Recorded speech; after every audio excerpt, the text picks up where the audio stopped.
live, which I'm super excited about finally. And welcome all you BC WrestlePod nerds out there, and welcome to another amazing watch along here at the BC WrestlePod Network. This time, you have the TNA crew, the Six Sided Scholars, which is our TNA pay-per-view team, to be doing a live watch along for TNA Slammiversary. This has been a jam-packed weekend. This is the second watch along here over at BC WrestlePod. But I'm super excited. With me this evening, I guess I'll call it evening. It's evening where I am. That is very true. I don't know what the big deal is. That is very true. So this evening, of course, as of right now, I have Radio Free Will up in the building to join me and have our butt cheeks glued to our chairs for the next 3 hours or so. I also spent the afternoon watching Mystery Wrestling 17, which so anything about butts being glued, my brain is now in sort of repeating "clap them cheeks" over and over again. Because that was a hell of a match. I liked that match a lot. Fresh Air versus Grizzled Young Veterans at that was so much fun. Yeah. Definitely want to see Fresh Air get over to Ring of Honor or AEW sometime soon.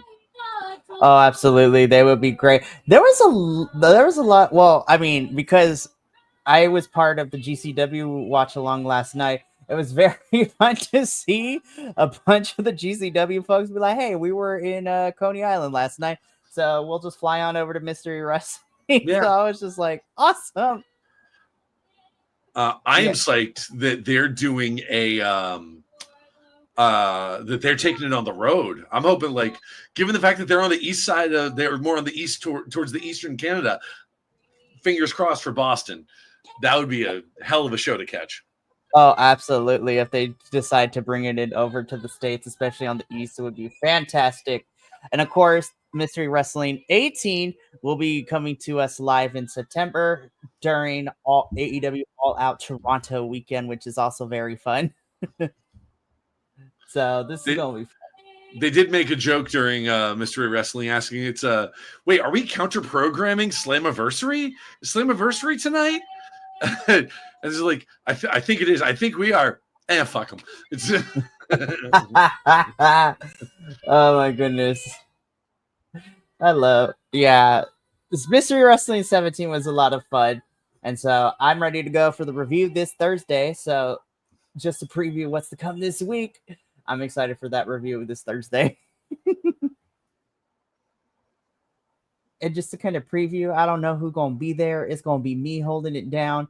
Supposedly, we're getting a Cryptid coming in and guest hosting with us. I have no clue. It's going to be wild.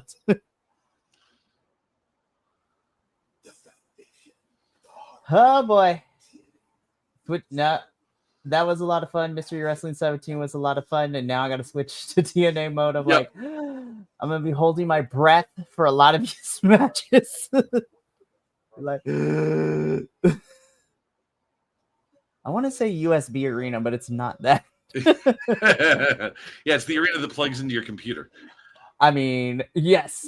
It's Xbox controller compatible. Exactly. I've been to the UBS arena, actually. That was I went to Forbidden Door last year. Nice. Was there. We love that. I'm excited for Forbidden Door this year. I'm really interested to see which matches we get for Forbidden Door. So, while we get the intro video going, though, for TNA Slammiversary, let's preview this main card really quickly. So, of course, on the Countdown show, we had our Knockouts Tag Team Championships.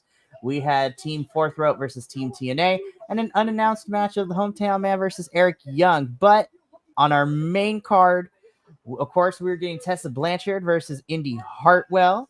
We're in a non-title match. Running it back like it's 205 Live once again. We are getting Cedric Alexander and Mustafa Ali running it back one more time. Running it back again. Can't wait for that match. We are getting the System and Matt Cardona taking on Dark State from NXT. That's going to be chaotic as well. We are getting a Fatal 4-Way ladder match for the TNA World Tag Team Championship. So the Rascals, the Nemesis, the Hardys, and First Class which is a fun fact about our predictions, is that every single one of us had picked a different team. So all 4 teams have been selected.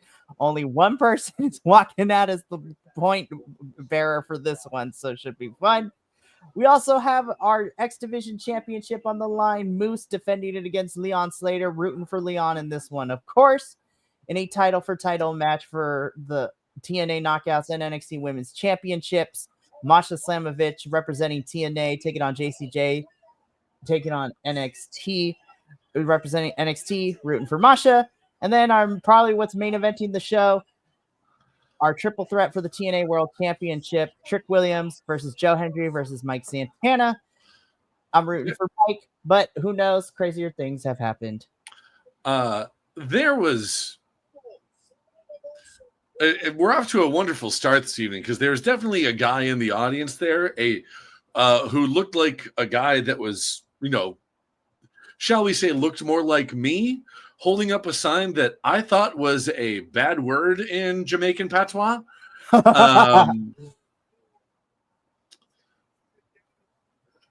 And I'm not going to repeat it because I'm not sure I can say it. So, when in doubt, we don't say. Yeah, no.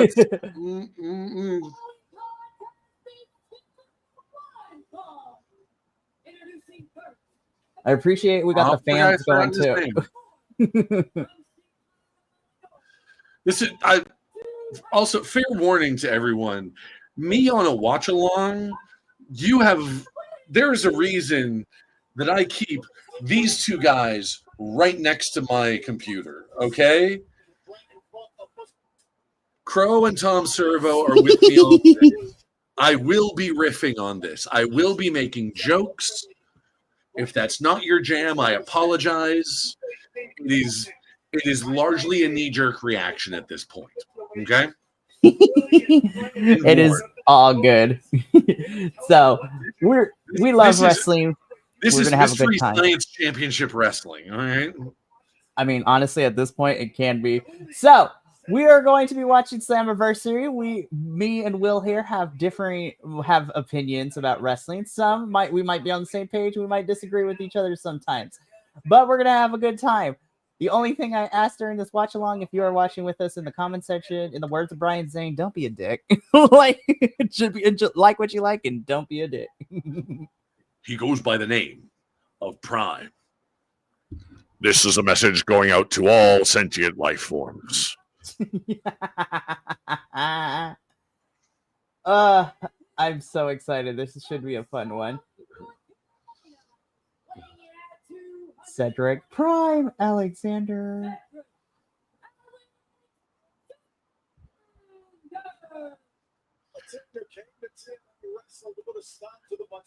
Cedric Prime and Mustafatron. Only one can win. War for the spark.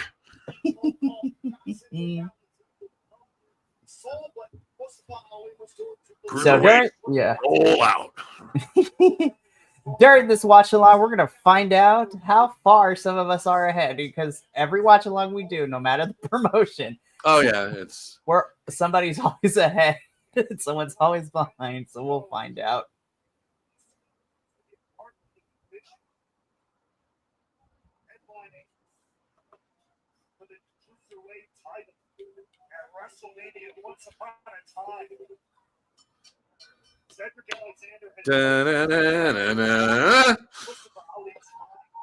It's just good. This match is just to be Transformers jokes for me. You've been warned. It is all good.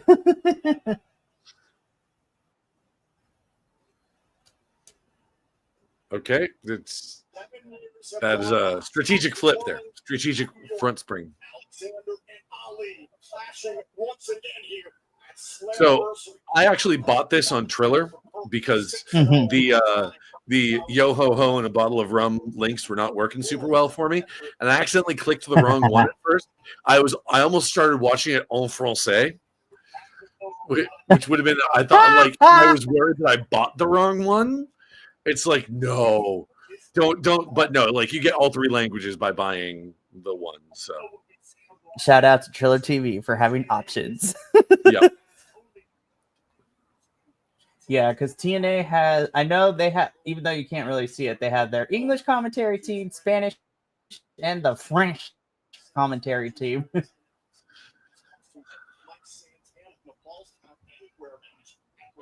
That match at Rebellion was so chaotic. I loved it. Although, honestly, looking at Mustafa Ali's gear, my jokes may shift from Transformers to Power Rangers. I was about to say, that's some Green Ranger gear right there. We're just missing the flute. Yeah. Well, I mean, he like that. That's he just gets up on the turnbuckle and goes, burr, burr, burr, burr, burr, burr, and the rest of Order 4 just sort of swarms into the ring. Oh my goodness.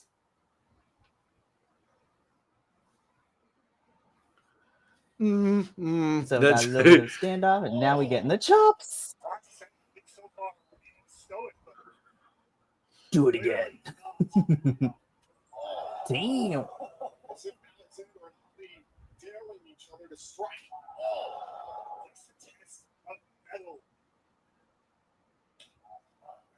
Battle of meat from these two to kick off Slammiversary. Tackle there by Ali. Ooh. The cover. Oh, the kick there by Alexander. Ali maybe trying to test the stamina of Alexander. These two could go for days. A kick out there by Ali. Damn. There's no doubt about it. Ali doubled over the ropes there. Strike. Yep, and the although looking at the floor there, the transformation of TNA from scrappy little underdog promotion to fully owned by TKO has begun. Ads Fair. all over the floor. Product At least true. Like, At least it's on the floor and not in the mat. Because, like, Yeah. listen, as somebody who covers and watches main roster WWE, I'm kind of happy that NXT is one of the few places we have not seen that yet. So I'm thankful.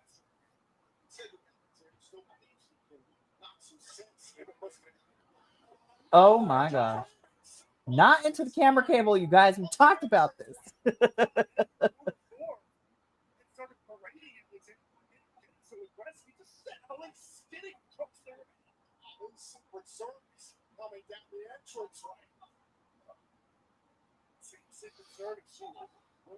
Oh no! Oh my gosh. Looked like he was about to take a snack out of the mat there. Ooh. I'm like, I hope he did it. Like, it looked like Ali bounced off the ramp. I'm like, no! Yeah.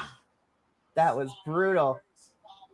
Speaking of security guards, even though this is not the same promotion, I'm going to say it again on Tuesday, but shout out to independent wrestler Kevin Koo, who showed up on my television screen last night while watching Collision. I know Kevin Koo from Violence is Forever, the tag team in GCW. I was like, oh, I know that man.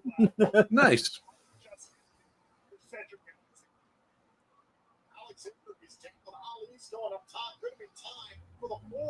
Not the... Dang it. Ooh. Secret Service, they're fine. Secret Hervis, though. Yeah. Be like, hey. I love the Secret Hervis. Yep. The three of them are a godsend. I like Piper. I've liked Piper Niven a lot since she debuted, basically. True. I love Piper Niven and, of course, her NXT UK and European wrestling moniker of Miss Viper, which I love. Yeah.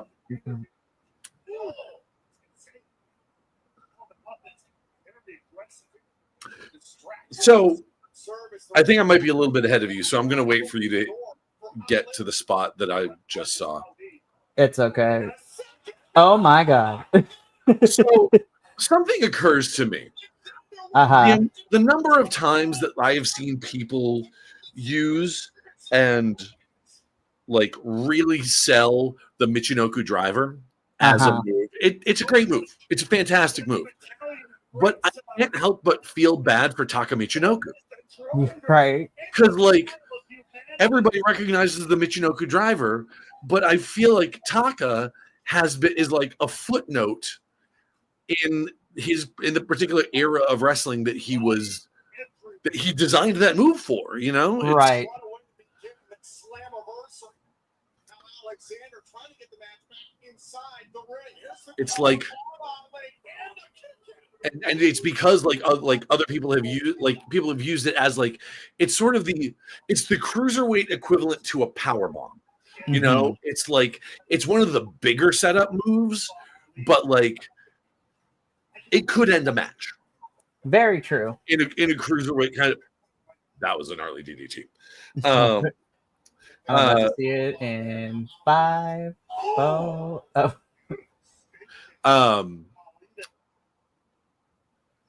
But yeah, so like cruiserweight matches you could end a match with a Michinoku driver. Right. Okay, I just got to DDT, so I'm like 20 seconds behind. Yeah. It's all good. But like it's this it like I compare it to the Lou Thez press or the Thez press, but the difference there though is that while a lot of different people have adopted the Michinoku driver into their arsenal, like the Thez press was pretty much taken over by Stone Cold Steve Austin. Yeah, I would have to agree. Nope.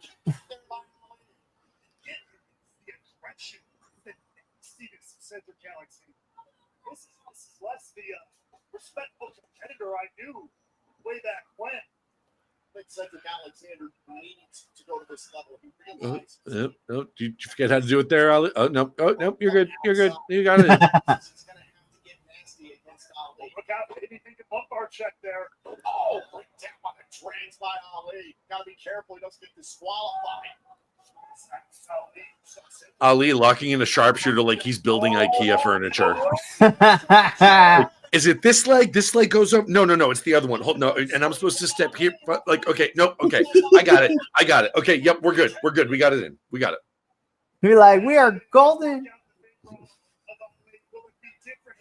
All right, Cedric with the rope break.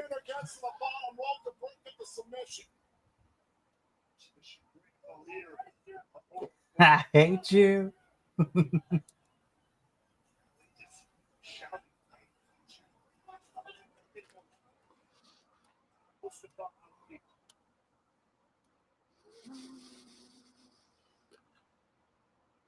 Yeah, excuse me. We love a good choke out with the apron.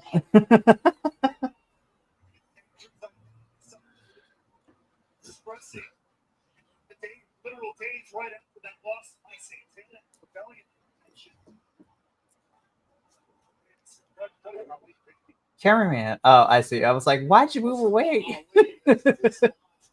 Steps on the outside. The referee trying to warn Mustafa Ali. Up and over. Yeah. Yep. Oh God, what the hell is Ali thinking here on the outside? Oh, boom right to the face. And incoming team up. Oh my God. Oh yeah, that super kick was like that was that's the kind of super kick that makes you double check how many teeth you still have. Right. We almost missed those stairs, or the other way around is we overshot it a little bit because when you landed, it would have just been the back of the head. Oh, man. Just a touch outside. Ah.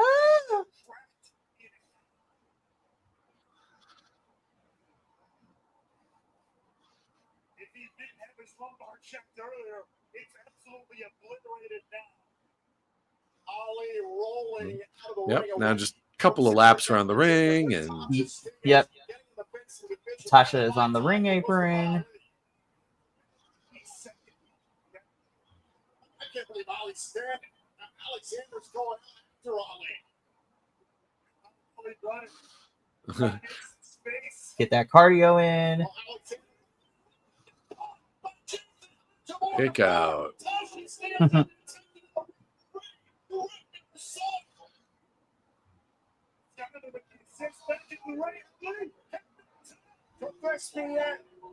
For 50.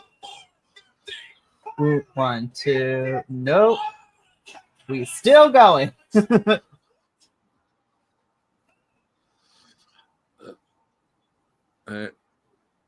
No, and you are out of here? Out of here? Question mark?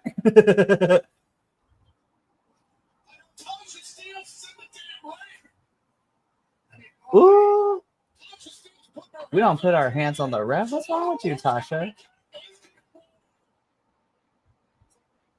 Na na na na. Out of Na here. na na na. Hey, Hey, hey, hey. goodbye. Goodbye.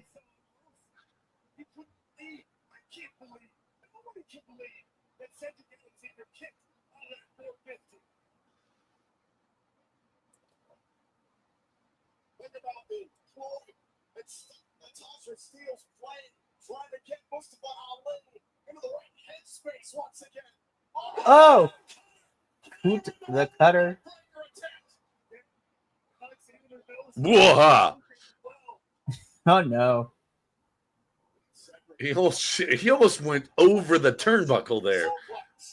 Can't wait to see that in T-5. I was gonna say, So, 3, 2, 1. Oh my gosh. yeah, he almost went over the turnbuckle the hard way. We almost scorpioned ourselves on the turnbuckle.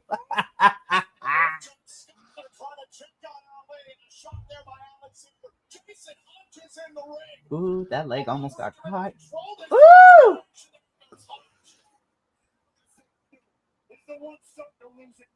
To all of those VC WrestlePod faithfuls who have been watching us forever, know that during these watch-alongs, I will be making a plethora of noises, so be advised, headphone users. Ooh! Like that. Yep. Did you get to the lumbar check there? Yep, kick out, so we still going. We still going.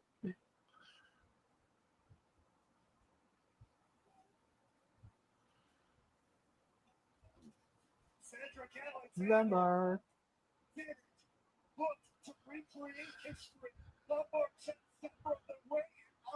Ugh.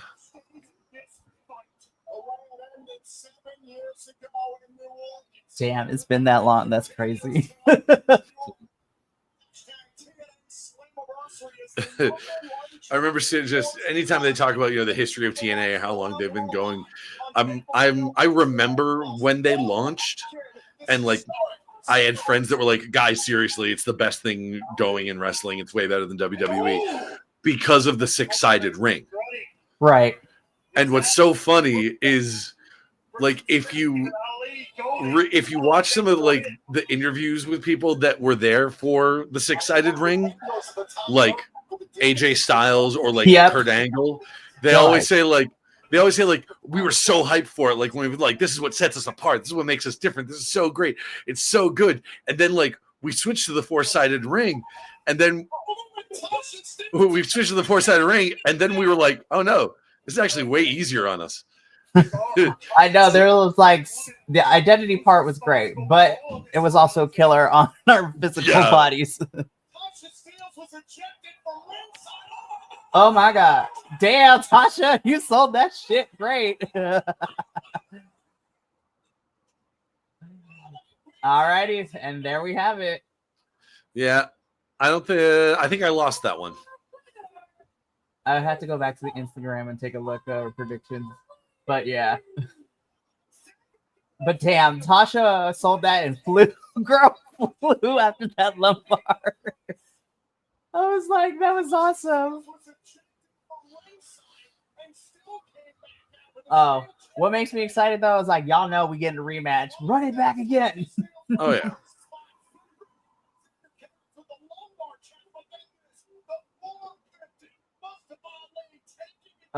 That was fun. Be like, run it back.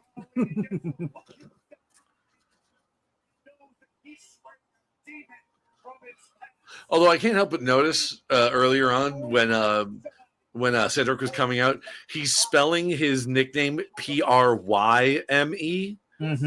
Because when he's kind of like, all right, I'm going to call myself Cedric, like Prime, Cedric Alexander. And if they're talking to the TKO, that means Logan Paul was standing over his shoulder like, you're going to call yourself what? What are you going to call yourself? What's the name? Yeah. You got some royalties for me there, bud? I wish we could know the timeline, because I know Cedric has been using the moniker Prime since his no, compete was up, but again, who knows? But yeah, because he was using it a couple months ago when he was in Defy in Washington, when he made his Defy debut. That match was also great though against Starboy Charlie. If y'all want to see some really fun independent wrestling, y'all got to go check out Vortex. Cedric Prime Alexander versus Starboy Charlie was such a good match. Marina Shafir killed it because she's a Defy Women's Champion, which is a lot of fun. And whenever the next Defy shows, probably sometime after the G1, because our Defy Men's Champion is... Well, actually, no. He's not in the G1. I take that back. Clark Connors is not in the G1. He was in Best of the Super Junior. And I was introduced to the best new wrestler in the world, Wheelson. I love the Clark Connors carrying a whole tire wheel. And also the best of the Super Junior. Here we go. When you say best new wrestler in the scene, or best new wrestler in the world, all that makes me want is to have that wheel show up in AEW and have a feud with Max Caster. That would be amazing. Like, no, I'm the best wrestler in the world. Oh, 100%. And I'm just like, but no, the best of the Super Juniors introduced me to a lot of new fun people. Like, because when we covered Best of the Super Juniors, Adolfo and I, my New Japan co-host, we've split the blocks up. So I got one block, he got the other. Mm-hmm. And I was just like, I probably should check out more DDP wrestling now because I've been enjoying the wrestlers. And also, House of Torture Shenanigans is always interesting to watch.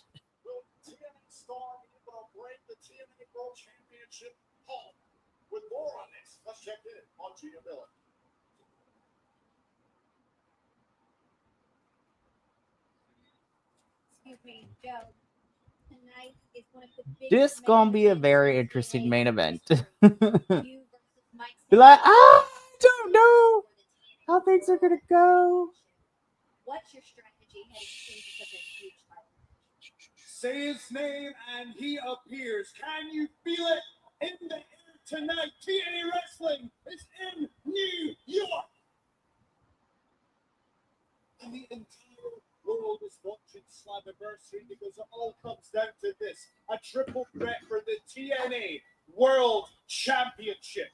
And don't get me wrong, I respect Mike Santana. I hate Trick Williams, but you know, as we all do, as we all do. The entire world believes in Joe. That was a hell of some dead air hang time there, Joe.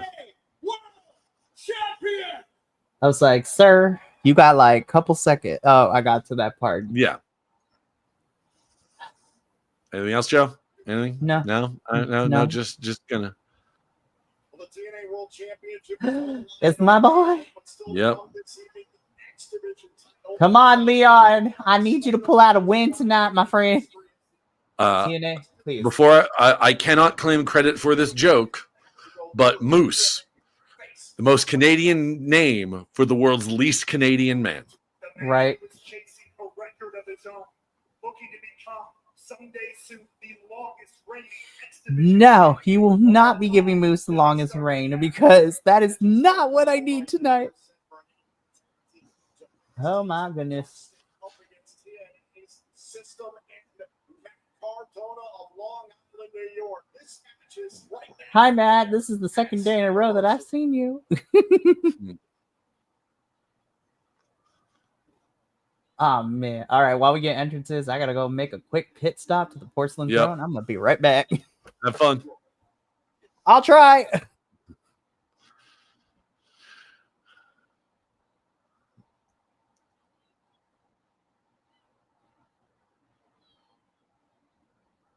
JDC. Go ahead. You can keep calling yourself JDC. You're Fandango. We know it.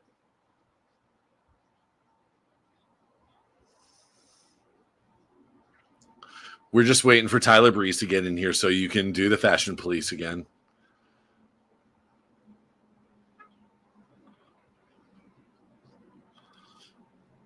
I love how the rest of them are going like, yeah, serious. And then Fandango's over here just like, oh, yes. Mm.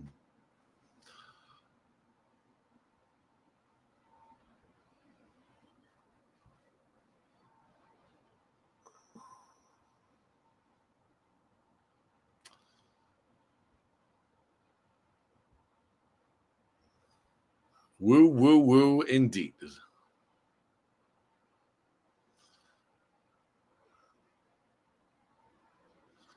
The complete, not the partial, not a partial Matt Cardona. No half measures here. Just it has to be only one complete. We'll accept no partial Matt Cardonas. It would be really tragic if he had to like get an amputation or something like that, because then he would not be the complete Matt Cardona. Oh, what kind of state is it?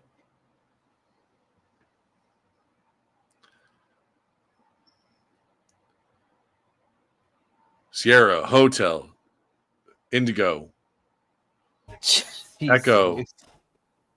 I used to know him. I used to know the whole NATO alphabet. So Dark State comes in, so I'm like Sierra, Hotel, Indigo, Echo, Lima, Delta, Shield, or Retribution, or whatever conspiracy theory paramilitary stable we're using these days. Right. Destruction in the wake. Everywhere these wrestlers go. And what all on Dark Side. We just go in. And Fandango's just gonna dance. Now the match may not have technically started, but the fight definitely has.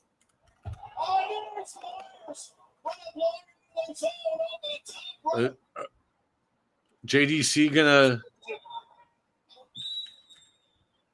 What is, sir? What are you about to do? That is. Besides, No. Hold the goddamn phone. No. If you do the Sabu, there are 3 letters that you should chant, and they are sure as hell not TNA. They are E, C, and dub. Okay? Very true.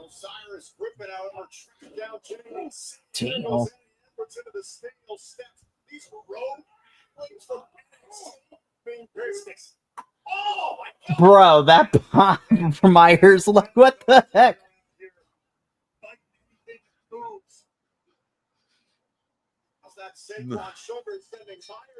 All right, now we can get this match officially started, and of course, the only person I care about in the whole Dark State is in the ring, which is Saquon Sugars.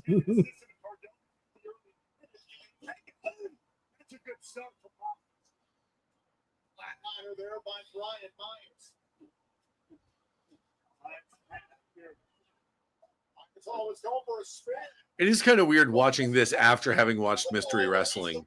For real. Like, it's like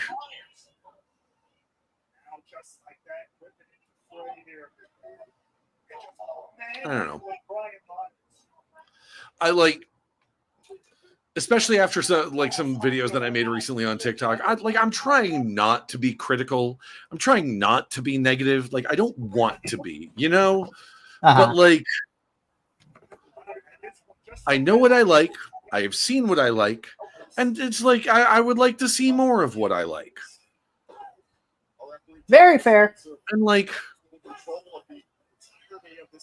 after Mystery Wrestling, watching a bunch of guys that clearly are having the time of their lives doing what they're doing because it's fun. Mm-hmm. And this is 100% taking shots at Dark State. Like, the whole stable idea is pretty derivative, and like the idea behind the system is pretty derivative too. It's like, the rings. It's like it may not be as big money as like Evolution or the main event Mafia or anything like that, but it's that same flavor. You know what I mean? Mm-hmm. So it's like, Well, I think the other thing is, and this is from my perspective too. sure, please, no, please debate me on this because I would love to hear a counterpoint to that. Well, I don't know if it will be a counterpoint, but where I stand from it is, I think I'm trying to use the correct words because I don't want to like sound like I'm being an asshole when I say it. Sure, yeah, I think for me personally, just because I watch everything, which includes stateside and international stuff, and because I watch it very frequently in rotation, I don't think I have reached the levels of being jaded or, set in my ways quite yet. However, one thing I will agree with you about this particular match is that we've been saying this for the longest time, even before you got here. The system has been around for almost a year and a half at this point. We've got to let them go because at first they serve the purpose for the story narrative. Because again, I approach a lot of things when it comes to writing and stuff like that. The story narrative of why they were a group and what they were doing and who they were going up against made sense at the time. And then that was over. We thought we were going to get a split, and then they decided to keep them together. Yeah. What I'm hoping, like we talked about on Friday, or like you brought up during our review and our predictions, I'm hoping this allows Matt and Brian Myers to be a tag team, but then we see the dissolution of the rest of the group, especially depending on what happens with Moose and Leon Slater's match later. And the other thing is just from an in-ring capability, while the system... That was rough. He almost got hung up there. Yep.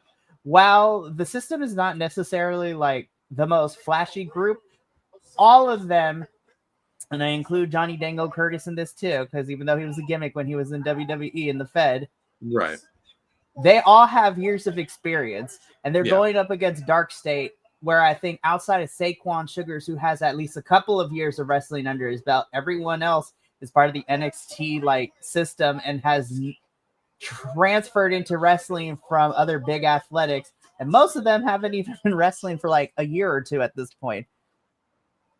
So I think there's one of the here's the thing with stables is that stables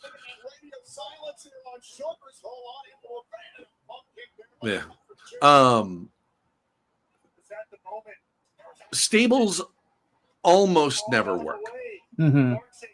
And the fact that you can probably name hold on, let me think for a second, because I can name 2 stables stateside, 4 internationally that have had long-term storytelling implications. Right. And have maintained a level of quality over the years. And those are the 4 Horsemen, D-Generation X. Those are the 2 stateside ones. And then internationally, you've got Bullet Club and Ingobernables. Well, we used to have Ingobernables. Well, I mean, we don't have DX or the 4 Horsemen anymore. That is also very true. At least we still got 3 of the members. But I mean that in the sense of like history. Like you might be able to argue for like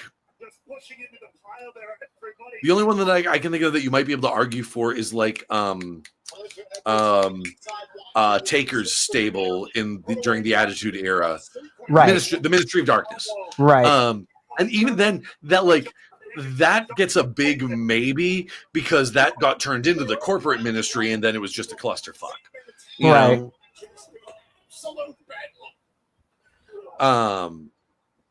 So it's like, ooh, that was rough. Did you say Boston Knee Party? That is Eddie Edwards' finisher. I was looking away from the screen for the second when he did it. What is it? The Boston Knee Party is basically like a knee strike, but it's not even knee strike. It's a V trigger. It's like a V trigger, but a running one. Sure. That is it's funny, like I have thought many times, being Bostonian, thought about having a wrestler whose whole shtick was being from Boston, and the idea of it. Oh, it's a Shining Wizard kick. Just oh, you know what it actually more reminds me of is the Boom. Adam Cole's.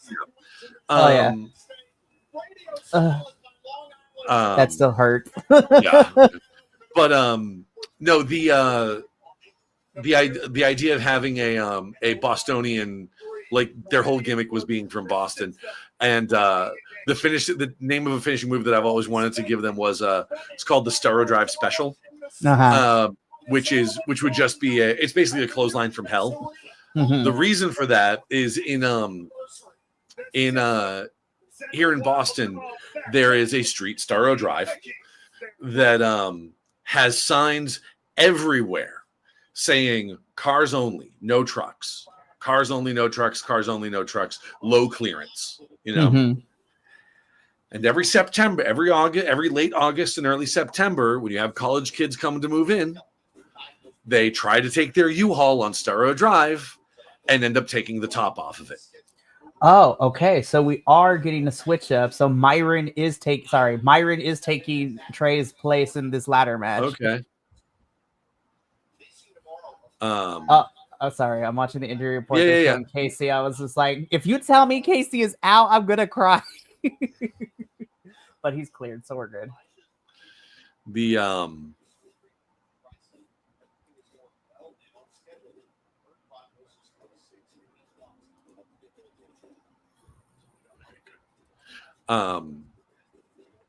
Yeah, it's but yeah, so basically just doing the clothesline from hell to take their head off. It's the Starro Drive Special. Mm-hmm. Yeah, so which I can only imagine, like the announce team trying to sell that for it's like, oh, Starro Drive Special. It's like why do they call it why does he call it the Starro Drive Special? Like, if you've ever had to drive a U-Haul through Boston, you know exactly why.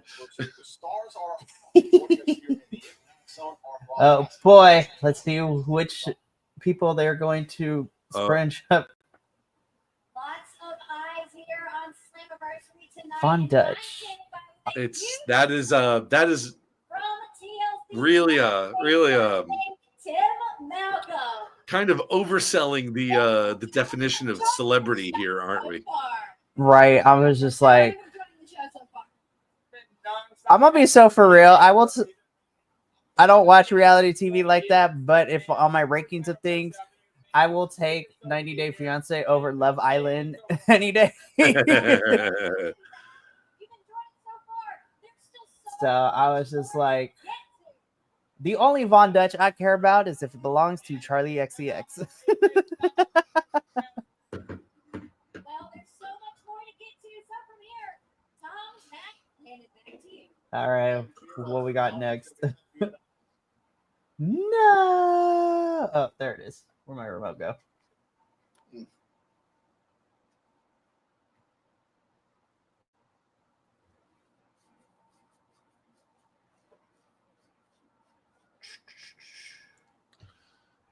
Who party? Trying to prove themselves here at TNA.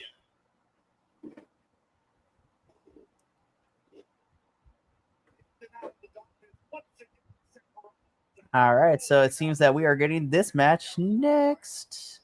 Tessa Blanchard versus Indy Hartwell. This should be an interesting match.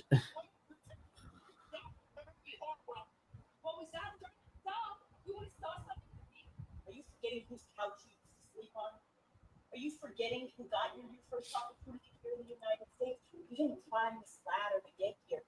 You walked across my back. It's like one job when you didn't get it. That was paid out of my way. If it wasn't for me, you still be wrestling for me. I can't take off Australia.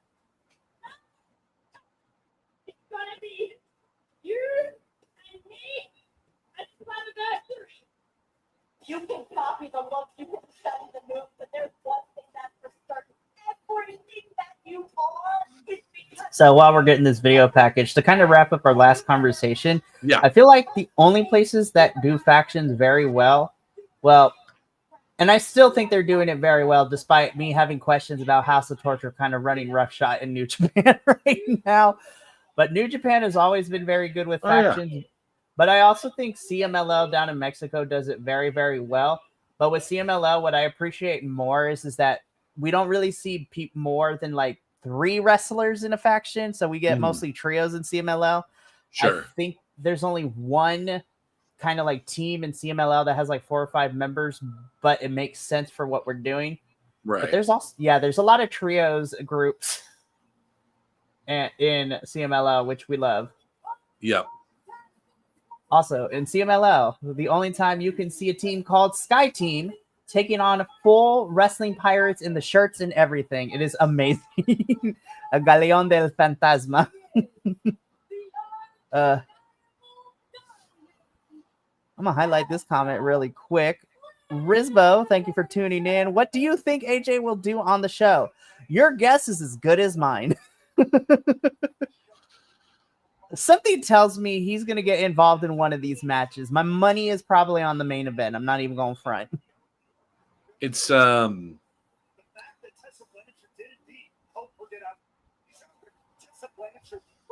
not sure he's going to get involved in one of the matches. I think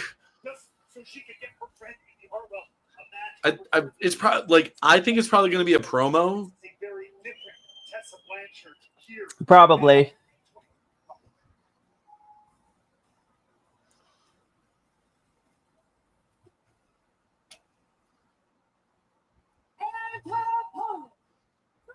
Indy, I love you, girl. This hairstyle screams we about to have a street fight when that is not the match. But also, she's probably like, you know what? I'm gonna whoop some ass, and we're here for it. It's the old joke. If you see a woman putting her hair up, 2 things are about to happen, and you better be damn sure which one. Take some notes, everybody, because if you see a woman or anybody with long hair start putting it up in a ponytail, or they got braids on and they start taking off the jewelry, you better run. Yes. Well, no. Like I said, putting their hair up, that can mean one of 2 things, but they are 2 opposite ends of the spectrum. Very true.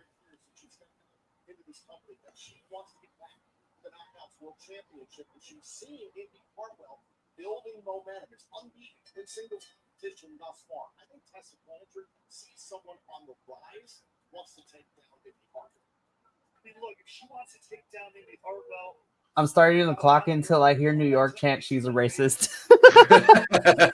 I kid you not, Will. Every single time she's on a pay-per-view, the crowd never lets her forget. And I was just like, good. Well, I mean, she has a black friend now, so she's not. It's right. That's how it works. Ooh, Rizbo coming in. TNA Hall of Fame, maybe? Ooh. I don't think AJ has been inducted yet. It could be. Is there a TNA Hall of Fame? There technically is. Unfortunately, TNA doesn't put a lot of emphasis on it, but we do induct people into the Hall of Fame. I would not be surprised if they decide to put AJ in it. I wish they did more with their Hall of Fame, though. Who knows? Maybe. I would be shocked if he's not already in it. I mean, he was like the headliner of TNA when it first launched. Oh, definitely. AJ, and of course, any wrestling fan when we Ray, well, you call it merry-go-round action. That was some fucking Benny Hill shit. Okay, that's all there is to it. Wait. Drink. Listen to the crowd. Take a drink. Oh, there we go. I'm hydrated with water. There it is.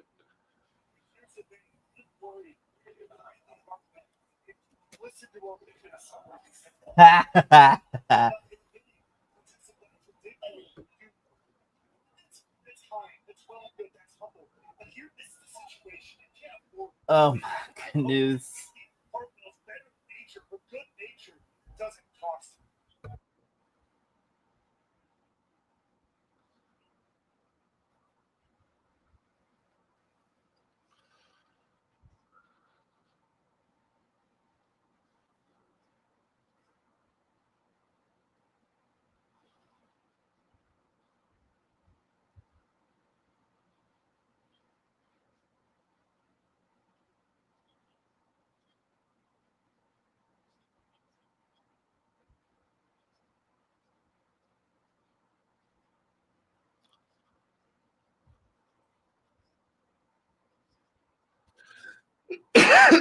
Excuse me.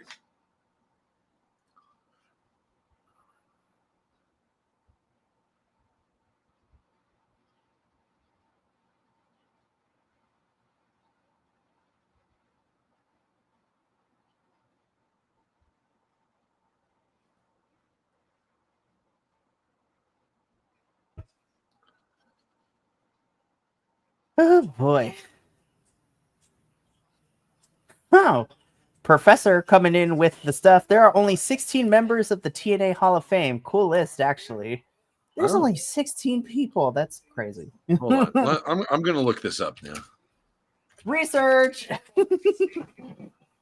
Shout out to that is the Professor, one of our other hosts here at BC Wrestle Pod, who you can catch on Sundays and Tuesdays mostly for WWE and AEW. Okay. So it started in 2012. Okay. And the first inductee was Sting. Yeah, makes sense. Then Kurt Angle. Uh-huh. Then in 2015 we had two inductees, Jeff Jarrett and Earl Hebner. Uh-huh. 2016 inducted Gail Kim. We love Gail. There seems to have been no inductee in 2017. Mm-hmm. But there was one in 2018, Abyss. Makes sense. Yeah, because he's another one of the TNA OGs. Again, didn't have another inductee again until 2020, which was Ken Shamrock. That man is still buff as hell, which is wild to witness. 2021 was Awesome Kong. Love Kong. 2022 was Raven. Yeah. 2023 was Tracy Brooks. Mm-hmm. Who I don't know who that is, to be honest with you. She was one of the original knockouts, and then if I think I remember one 2024 last year. Rhino was one of them. Rhino was one of them. The other one was Bob Ryder, who was the co-founder of and longtime executive for TNA, and it was a posthumous induction. Evidently, he died. He did. I remember that from last year's Slammiversary when we did the watch along. Yeah. And then and there were also some group inductions in 2014. They inducted Team 3D, Bully Ray and Devon. Mm-hmm. And in 2023, they inducted Don West and Mike Tenay. Yeah. So this might be an unpopular opinion, and I might get some heat for this, but I've never been I'm grown enough to separate the wrestler from the actual personality. Sure. I'm not a fan of the real life Bubba Ray Dudley. Yeah, I've heard some not great things about him. It made it. I'll just say in 2023, it was really hard for me to want to watch any match he was involved in when he was in TNA. Only because, come to find out, he was a little bit of a homophobe and kind of misogynistic. But it was kind of cathartic to watch Jordan Grace beat his ass in the middle of a match. And plus, some of the things that Bubba says about wrestling, I'm like, sir, it is 2025. Like anything in life, we got to grow with it. Y'all got to let it go. Well, and like honestly, I've seen some interviews with him, like specifically talking about wrestling. Obviously, I don't abide by any of his, takes on, on the gay community or women or anything like that. But I do remember him putting over, specifically, I remember him putting over MJF and Hook. Definitely that. And then 2 years ago at Bound for Glory, he did put over Miss Sunny Kiss. And I'm a big fan of Sunny. I love Sunny so much. So I wish Sunny signed with TNA, but it is what it is.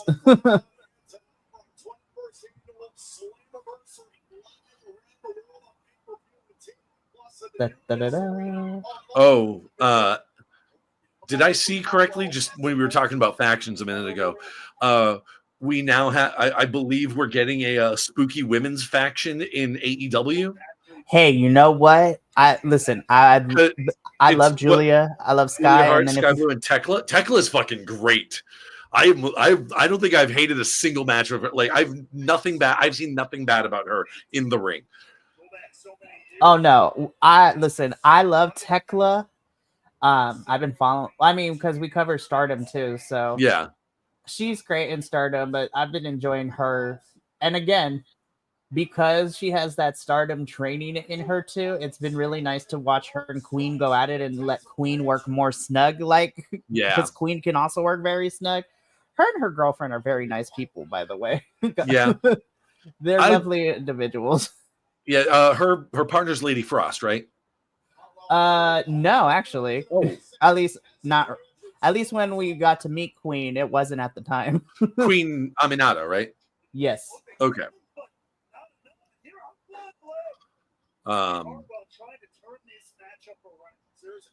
Because that's another wrestler I like a whole hell of a lot is Lady Frost. But I love Lady Frost too. Whenever she pops up in CMLL, it's really fun to watch. I just want her to do better. I want them to use her more and correctly in Ring of Honor. Yep.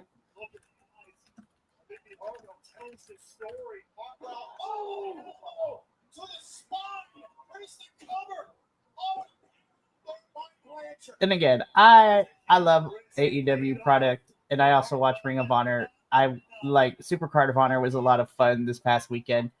I just need Tony Khan. I'm like, I need you to be consistent with whatever stories you want to tell in this thing, because we are just throwing people in here. Yeah. I was just like, what happened when we launched? Like, we were doing really good.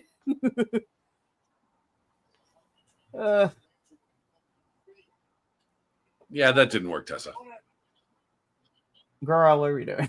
Like, what are we doing?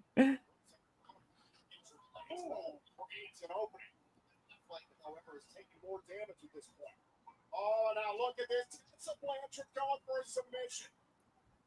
Got the legs tied up in knots here. Hartwell, though, Indy coming in with a. Oh. Swing super kick there by Blanchard. Hartwell to the outside.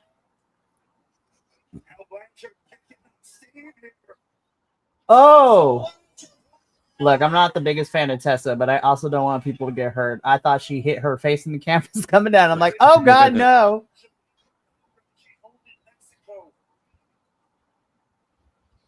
Did she just mule? Is that enough to open the door to get a win here?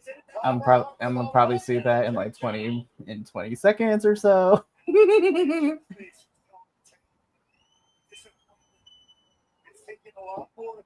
Isn't that what the kids call it when it's the jawline thing? Oh, I see what you mean. Mewing.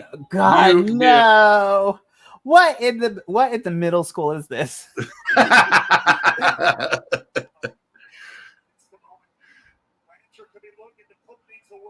It's not giving, Tessa.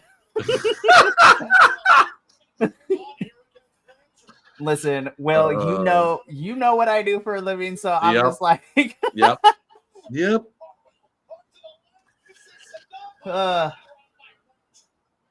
and I have a 16-year-old. I am lucky enough that I managed to dodge that bullet because she thought her own generation's slang was stupid. So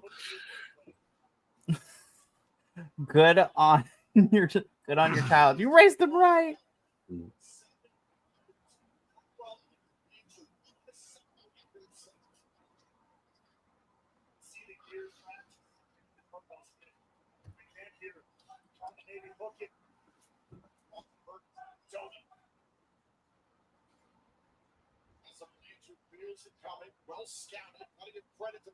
Be like, ooh.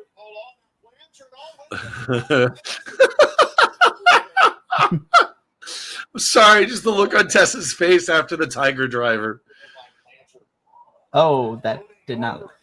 Can't wait to see it in like minus 20 seconds. Yeah. Pieces of both of their. I see what you mean.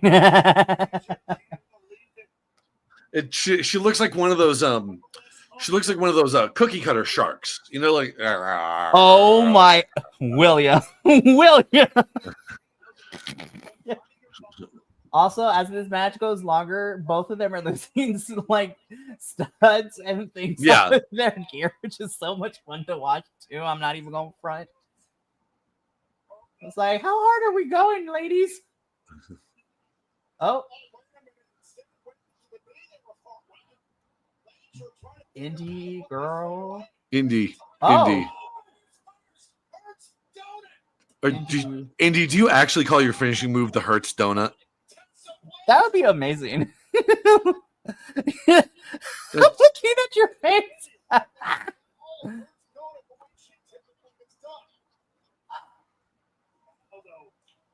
It's going to be okay, Will. I promise. We'll make it through. I seriously just lost a ton of respect for Indy Hartwell over that. No! No!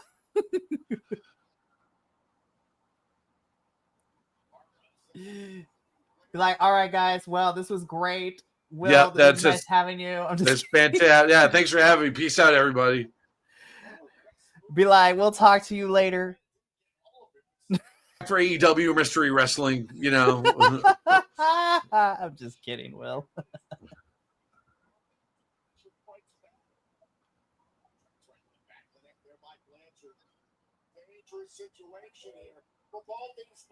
Damn.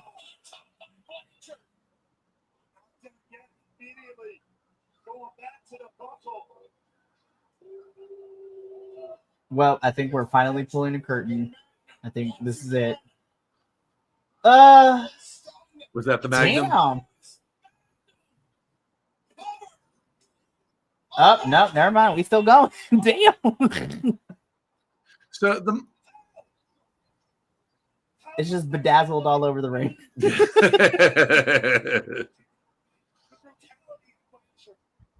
This match brought to you by Fierce Jewelry.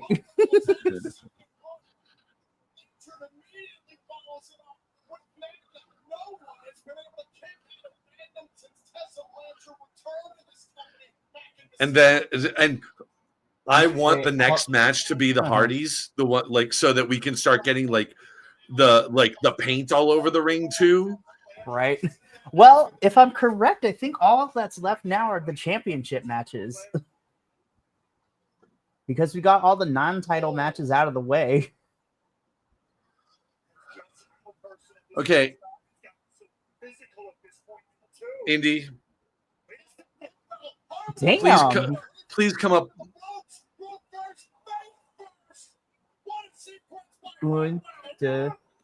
Wow. Did not expect that result. I picked Indy, but I did not expect her to win. I'm not going to lie. Yeah. So, Indy, please come up with a new finishing move. Yeah. Or at least add something in your arsenal, too. Number one, Hertz Donut is a stupid name. Number two, I see what you're trying to do because it's jaded. It's jaded. It's the Road to Valhalla. It's the Glam Slam. It's been used by a bunch of different wrestlers over the years, and I see what she's trying to like turn it to like put her own little twist on it, but that makes it look so much weaker. Here's the thing, and I mean, this is just me as a wrestling fan because first of all, I love you, Indy. I'll never change on that. But what I want from wrestlers, and I feel like only a few people do that, I feel like you need to at least, I know in American wrestling at least, because I'm spoiled with international wrestling, I know everybody has like that one big finisher, but I feel like wrestlers should at least include like 2 or 3 finishers. Oh, yeah. That's why I like people like Speedball and all those people, because they got their big finisher, but they also have other ways too to finish it. And I feel like, again, AEW, some of the AEW wrestlers, especially the ones that have been grinding on the independents forever, they got like 2 or 3 finishers they use. Oh my God, Gia Miller down. And that's like AEW is really good about that. WWE is really good about that too, almost to a fault. Yeah. That, you know, like WWE is almost at the point where everybody has the 5 moves of doom now, you know? Damn, Gia Miller get this paycheck right. Tessa has lost her damn mind again.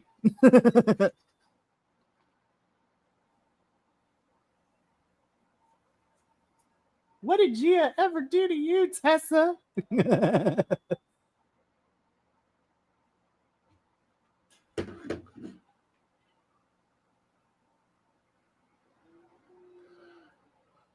All right. It moved over to a commercial for me. I'm going to use this opportunity to go refill my beverage. Do it. I'll be right back.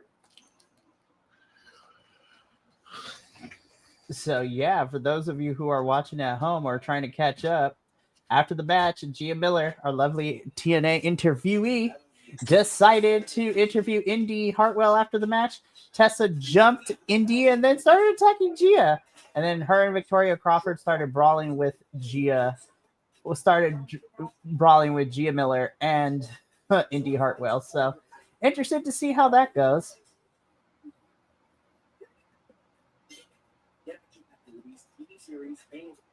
Bam. Notified as an official partner of TNA Wrestling. Welcome back to ringside here, ladies and gentlemen. My broadcast home, Beth Greenwald rejoining you here. I've never seen a wrestler assault an interviewer in such a heartless and reckless way. I'm not gonna lie, that was wild. I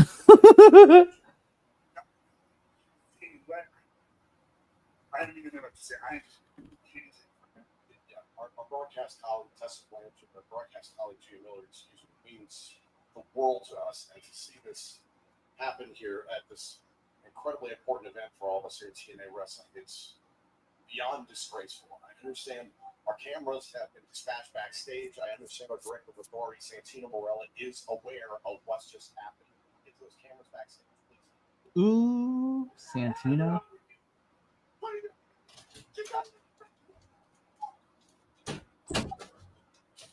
I am the adult.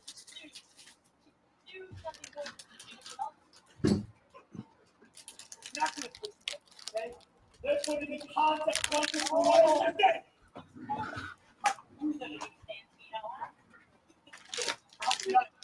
said.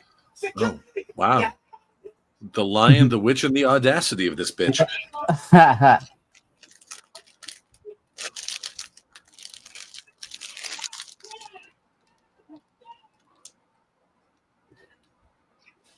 I blinked for a second. I think one of those security guard is independent wrestler CPA, or who also goes by the moniker CP. Yay! We love him. Lord have mercies. Opponent of her skill with their lines do not cross, and Blanchard crossed those lines. All right, now we're going to attempt to refocus here at Slammiversary. Let's head back to the countdown to Slammiversary. More knockouts actions we just saw unfold. We saw My girls couldn't do it. But shenanigans were afoot, so we might be getting a rematch. Cassie Lee, that opened the door for Ash by Elegance to hit rarefied air. The referee never saw into contact with the Elegance brand, and thus Ash and Heather have retained the Knockouts World Tag Team titles.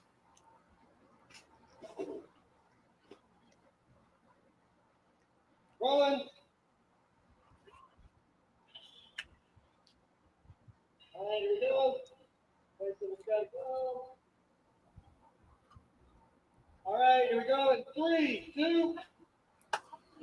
What the hell did I just witness? Was that supposed to happen? Is that like a gimmick, or did they cut to live too soon? I really hope that was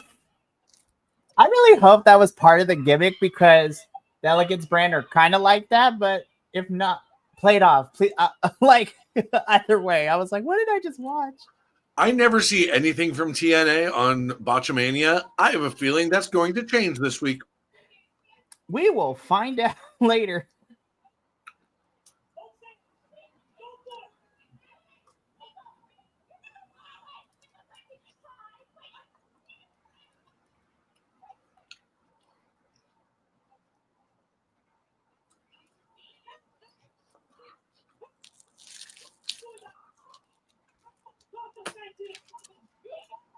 That was like the old Sid Vicious promo.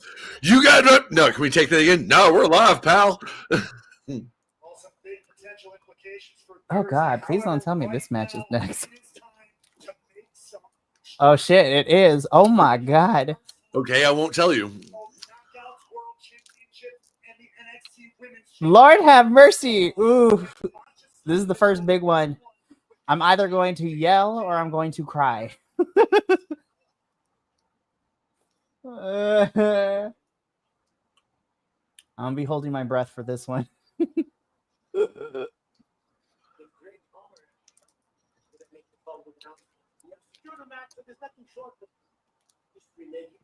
the first time, the TNA Knockouts World Champion. I am interested to see, though, talking about that last thing we saw, I'm interested to see who the inspiration gonna bring in to even the odds. NXT versus TNA.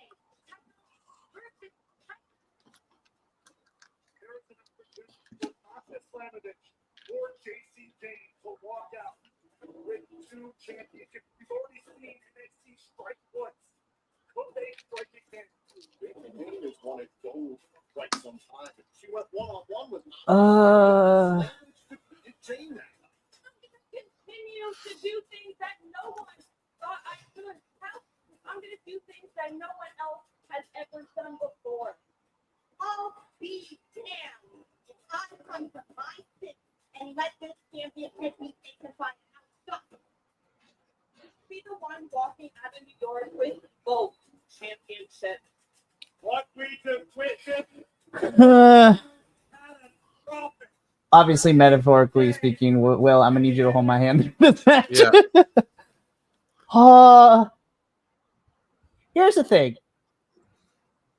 I will be very sad if Masha loses. But one thing I do want to make it clear, and I always say this because it's not the first time something like this has gone down in, well, all the promotions we cover here. Every promotion has done something where I'm just like holding my breath the entire time. Yeah. So I want to make it clear, my disappointment if Masha losing is not towards her or to JC for that matter. I do not blame the talent. They are just doing their job. I'm going to be mad at the people in the back. So I want to make that very clear because it is not the talent's fault with the positions and the things that we are watching.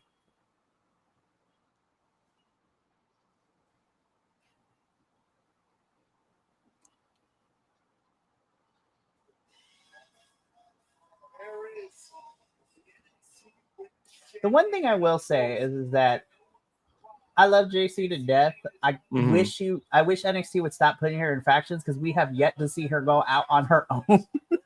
I mean, hey, some people thrive better in factions, but I'm like, she is the only remaining member of the original Toxic Attraction, and she's always been in a group, which is kind of nuts to me since the inception of the Nickelodeon era slime that I call NXT colorful.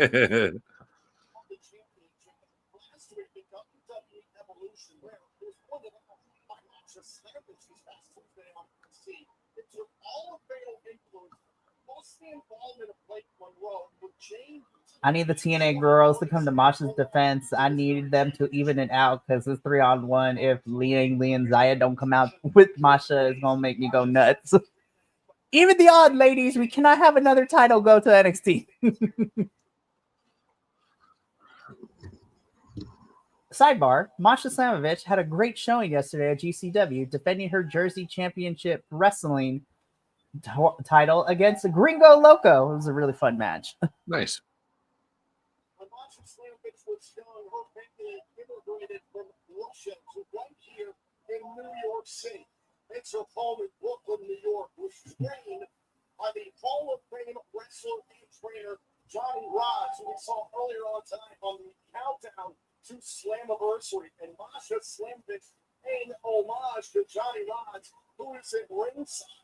Rodz, who played a part in training TNA and WWE Hall of Famers Team 3D, also known as the Top Links, and especially Masha Slamovich. We will have a front row seat to this historic match. No matter which way this goes down, history will be made. Unfold. Been in the business of Masha Slamovich in the So we're in the rebellion Tessa Blanchard trying to put this 84-year-old man in the hospital, did so successfully. That was a weird story leading into Rebellion too. I was just like, and they didn't even show it on air. It is title versus title. Winner takes all. I understand why we use title versus title. I was just like, why don't we just use winner take all for everything? Like, is it a company thing? Like, what's happening?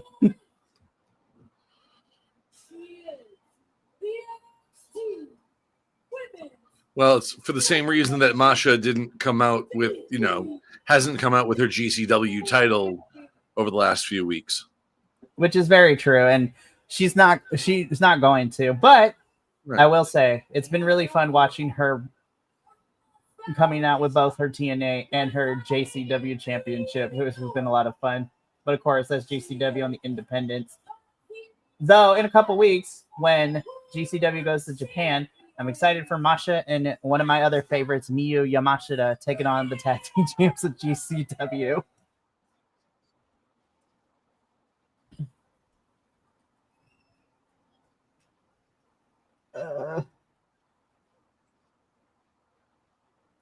The reputation of two brands, the legacies of two great championships at stake here tonight. The Knockouts World Championship dates back to 2007.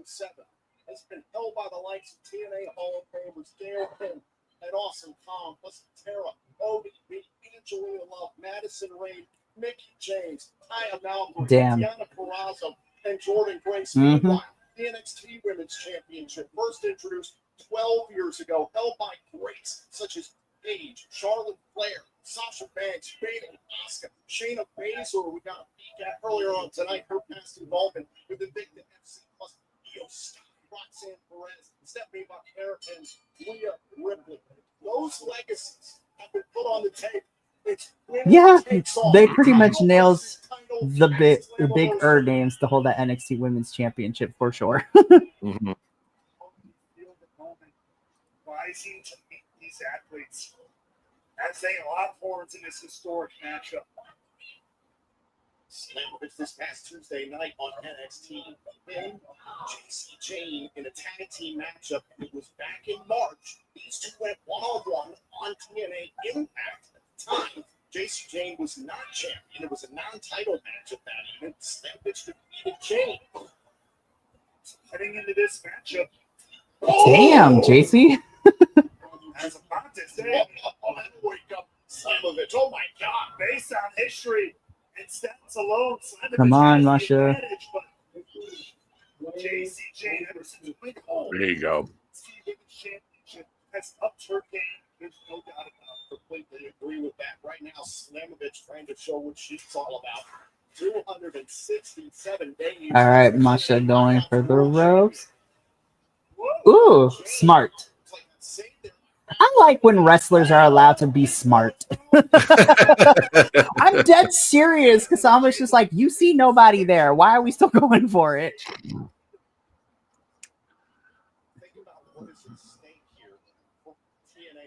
Jasmine, I love you, but girl, you better get out the way. Jasmine, get out of the way, girl.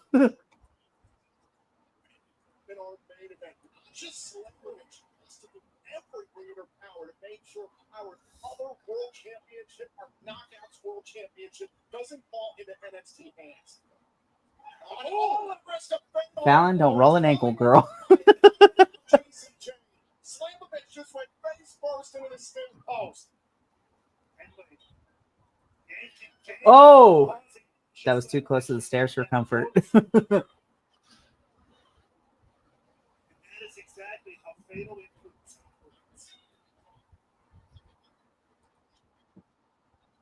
And now JC Jane talking smack to Johnny Rods. Trying to rub salt in the wound and insulting injury.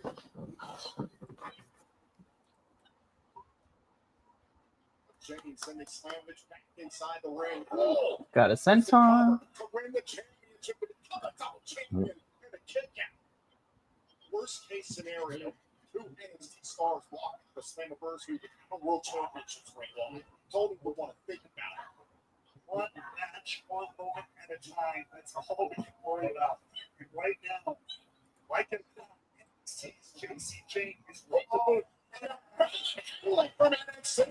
This is going to go one of two ways. This numbers game is either going to work for JC or it's going to work for Masha when they even the score at some point, if we even the score. This is I mentioned on Friday rather, that this match is, it feels like a foregone conclusion, even though I know it's not in terms of like the result of the thing, but it feels like that because it means either JC's going to get the NXT title or Masha's going to get, either JC's going to get the TNA title or Masha's going to get the NXT title. Mm-hmm. Either way, we are going to have the invasion angle continues. Right.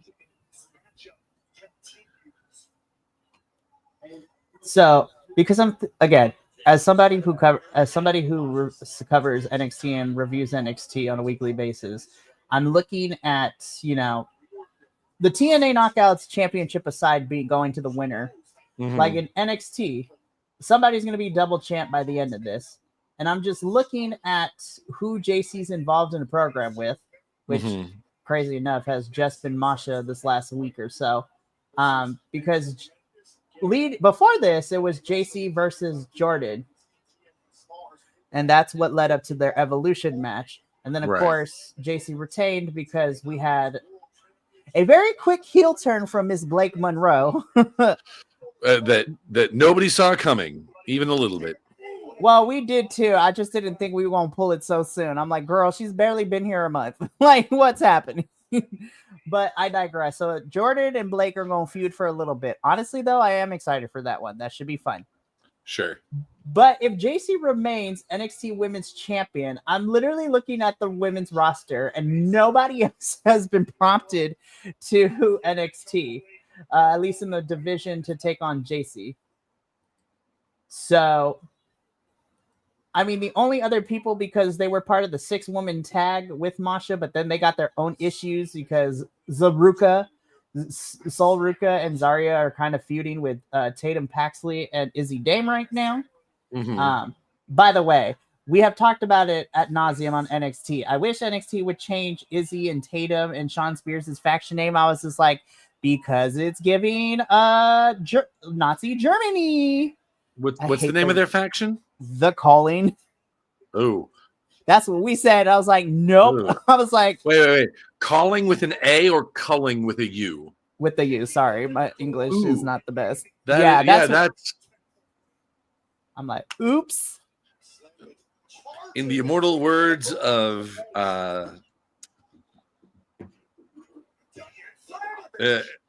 in the immortal words of Dan Olson, what can I say but yikes? Yeah, that's what we said. I was like, yikes, and then I'm like, oops. So we'll see. Can't count the chickens before they hatch. TNA, I just need you to make me happy at some point in the show. Like, especially when it comes to our championship matches. The tag team match, I'm fine either way, honestly. Like, any of those 4, I'm cool with. But this match, the X Division one, and possibly the TNA World Title shot, I'm just like, there are, especially Leon Slater and Moose. Leon needs to win this one. Like, I can always go with either or option, but for that one, I'm like, Leon needs to win. Stop playing with his kid's heart. He's been in this thing for the last 2.5 years. Make him the youngest X Division champion in history. Slammer trying to drag Jane away from the ropes, trying to win the championship. Check out. I'm gonna be so for real too. I cover NXT on a weekly basis. Cannot for the life of me remember what JC's finisher is. They mentioned it. They had it labeled at the beginning. They called it a rolling encore, I guess. Okay. I'm trying to remember. I might remember it if I see it. But also, I played this game. I was like, all right, who gonna hit a finisher first? Yeah.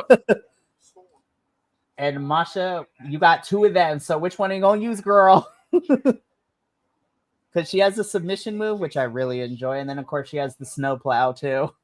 Yep.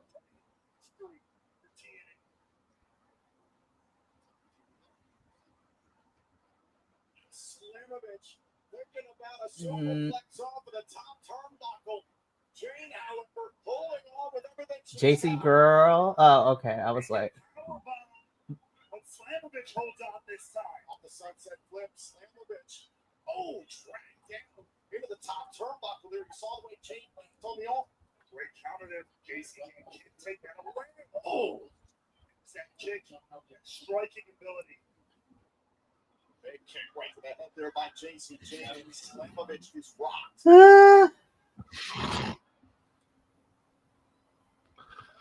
Oh, yeah. oh, that was rough. Damn. I was like, girl, that ain't it. Slammiversary is still alive. And there it is. The title has been in hand. We're about to get. Oh, Okay. Like that. oh no. I'm about to be very upset, aren't I? There is like. Oh, okay. We're still going. Thank God. All right. Sorry. No. So the fact that here's the thing.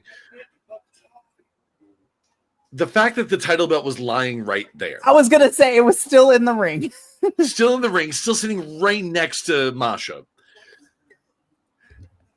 Did Eddie Guerrero die for nothing? That was a classic like riff on an Eddie Guerrero spot. Okay. Like it's sort of the reverse of the whole, like, hit the chair and throw it kind of thing. It's like, no, the evidence is right there. It's like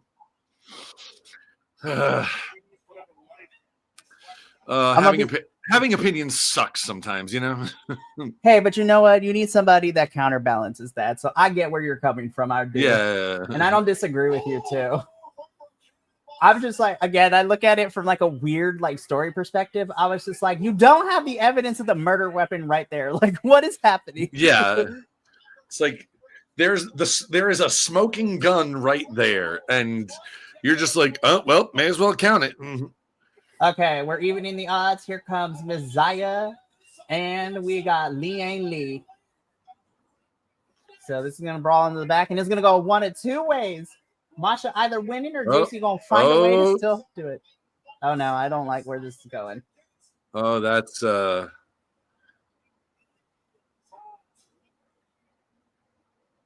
Damn, what are we doing? Once again, Barry the Barricade has struck again. Oh, I see what you mean now. We have a knocked out ref. yeah, ref bump. All right. Well, let's see what happens. Snowplow. So does Masha use the snowplow because is it a riff on her being from Russia, or was she trained by Al Snow? The Russia part. Okay. So here's the thing. I want to let me give you a little bit of insight. So when our introduction to Masha and TNA, she had a whole Russian accent and everything, and then it's only been, I want to say, probably the summer last year where Masha dropped the accent and now she speaks it. It was like a Kofi Kingston moment. Yeah, she got Kofi. It's but we appreciate it either way.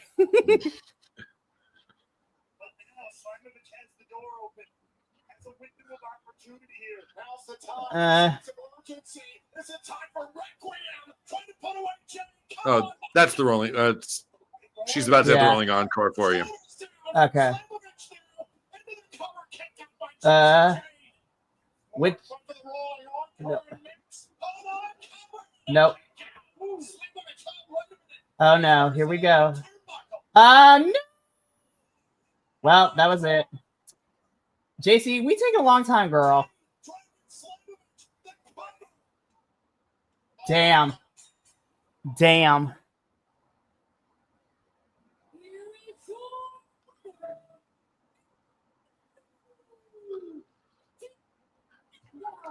I will. So I will say, Damn. I think I am now convinced, 100% convinced that Trick Williams is going to retain the title tonight. Interesting. Could be.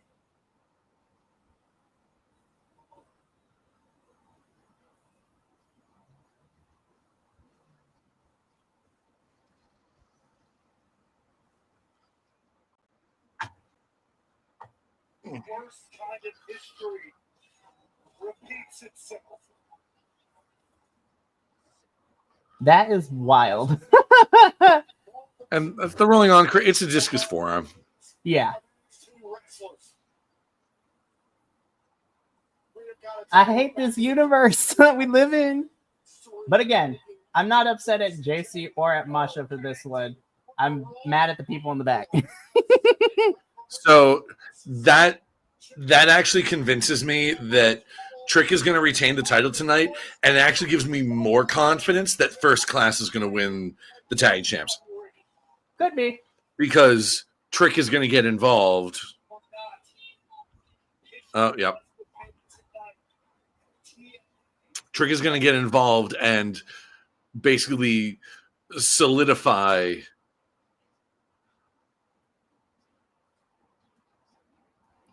I'm going to be honest. This is not how I imagined Masha's reign to end.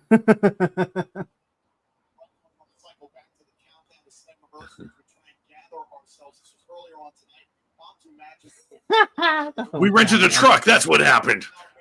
Surprisingly, the hometown man was able to score the upset. The Northern Armory was absolutely apoplectic as the hometown man celebrated, well, here in his hometown of Long Island, New York. What happened? What happened? You lost, Eric. What you mean? What happened? You had one job. One job.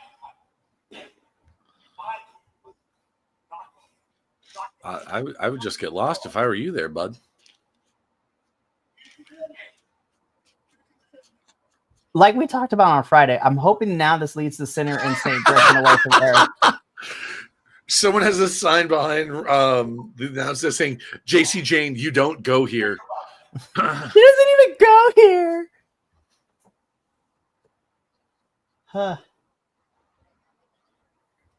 Taking a loose cannon to a whole new level. Yeah, I love that sign. Yes, I see it now. Moments ago, JC Jane is now a double champion. JC Jane has made history tonight, capturing the TNA Knockouts World Championship. Well, I want to turn our attention to something that is also history making, but a little bit more positive for all the TNA wrestling fans around the world. Tonight's Slammiversary is officially record-breaking for TNA Wrestling. The attendance of 7,000. I'm interested to see is the most ever at a TNA something we kind of talked about last night during our GCW watch along. I'm interested to see if, well, because TNA tapes their stuff, I guess it makes it easier for JC, but I'm interested to see now what kind of champion, because now she's going to be pulling double duty. All right. Here we go. Oh, my God. Here we go. Time to see if we get to continue watching TNA or find something else to do with our Thursday nights.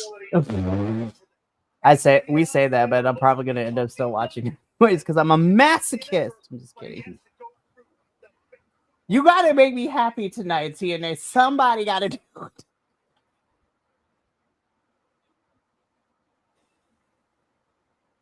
So we got the X Division Championship next. Moose versus Leon Slater. Ooh!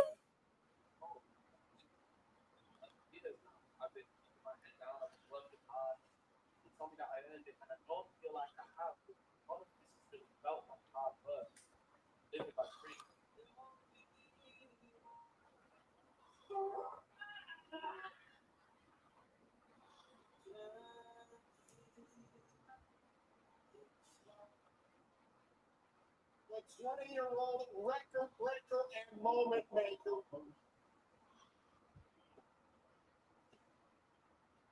Leon Slater is trying to become the youngest X Division champion of all time. moment has been made. Can history follow? Like, I know it's all promo, like sort of boilerplate promo stuff. I'm going to be the greatest. I'm going to be the greatest. Like, bro, they literally, in your hype package, they literally showed pictures of like Christopher Daniels, Jerry Lynn, and AJ Styles. Mm-hmm. You're not going to go down as the greatest X Division champion this year. It's like if you think you're on their level, like, I mean, that feels like delusions of grandeur right there, my guy.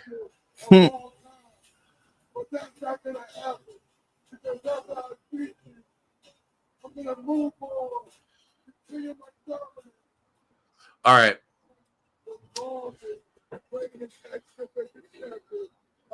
Apropos of nothing. Mm-hmm. If you were a wrestler, what would your finishing move be? Ooh. What would my finisher be? That is an excellent question. Are we talking regular finisher or submission? Or anything.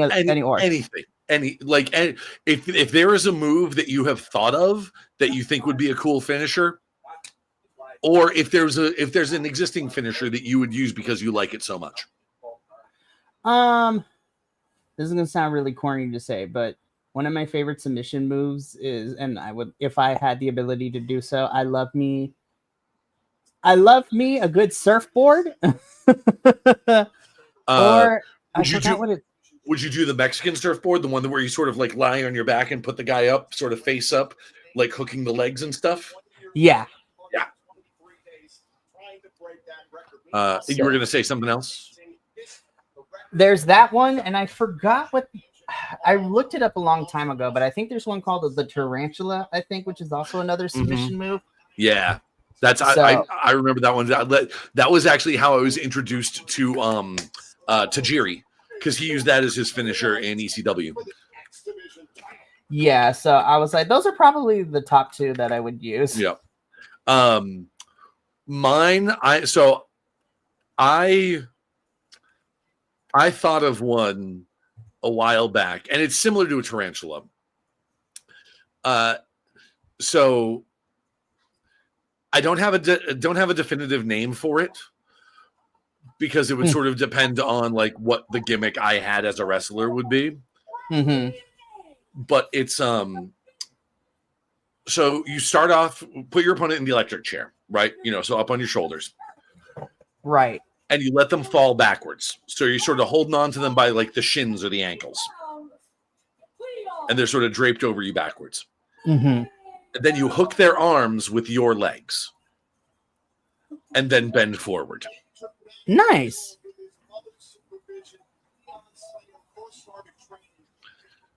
Sort of an upside down Boston crab. Right. To try and capture a championship that he watched the ball in front of his very eyes. Leon Slater, a self-proclaimed TNA kid from the United Kingdom, logging in now to one of the largest events ever in the history of TNA wrestling. Will the pressure be too much for the young man? Here's the thing, though. Not going on record saying this to everyone who has. Leon Slater is a phenom. To the word. He's not, even at the right age, 20 years old, he's not a kid. He carries himself with the maturity of a vegetable. He is ready for this. He was born for moments like this.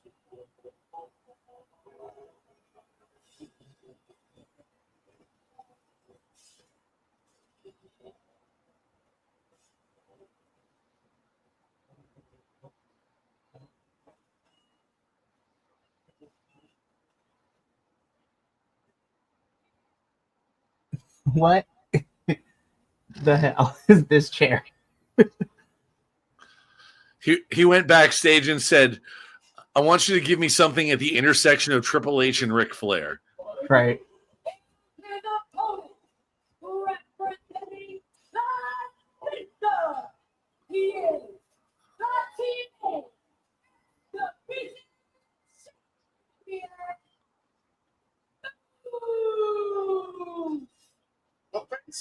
franchise has its own custom X Division Championship belt.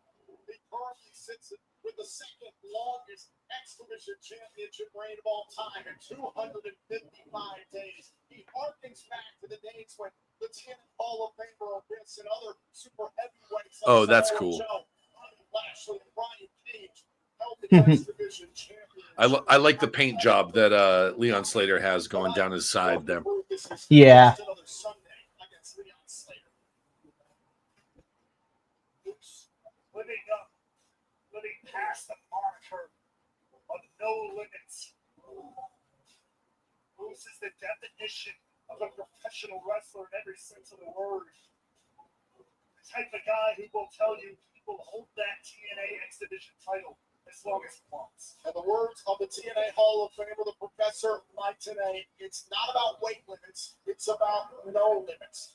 The TNA X Division Championship was first introduced back in 2002 in Huntsville, Alabama, captured by one AJ Styles. It was held by other tremendous athletes, the likes of Jerry Lynn, the aforementioned Samoa Joe, plus Frankie Kazarian. We saw how Mustafa Ali took it to new heights. I think it would be really funny if they keep talking about AJ Styles. On and on. And now Slater and Moose will battle Wow. for this prestigious That was a hell of a move. championship. I think it would be funny if they keep playing up the all the AJ Styles stuff here, and it's going to end up being like Amazing Red showing up. That would be crazy. Damn. Or Christopher Daniels or something. You know, like another one of the all-timers of TNA. Right.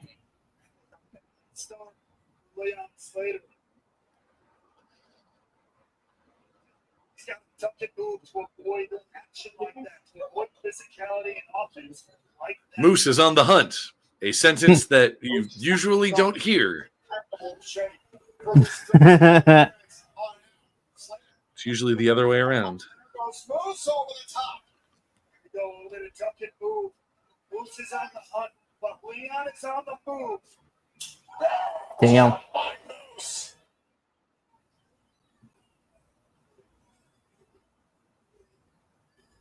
Now Slater, turn things around there amongst the ropes. Hold on a second. Ooh. Up and There goes Lucid to the stairs. I was about to say chairs, but it's stairs.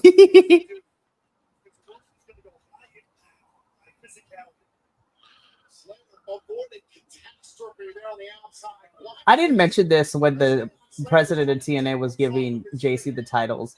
Every time I look, damn. Every time I look at the president of TNA, I was like, Steve from Blue's Clues, is that you?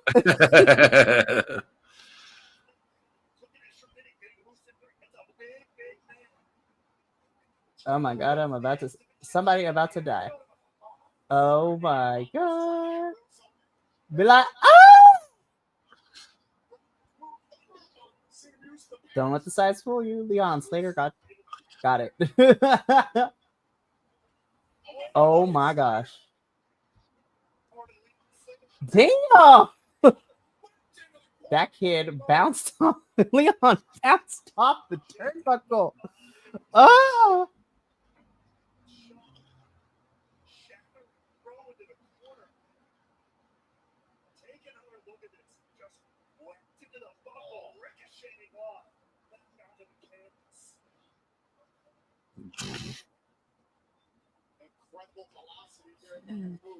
Oh my goodness.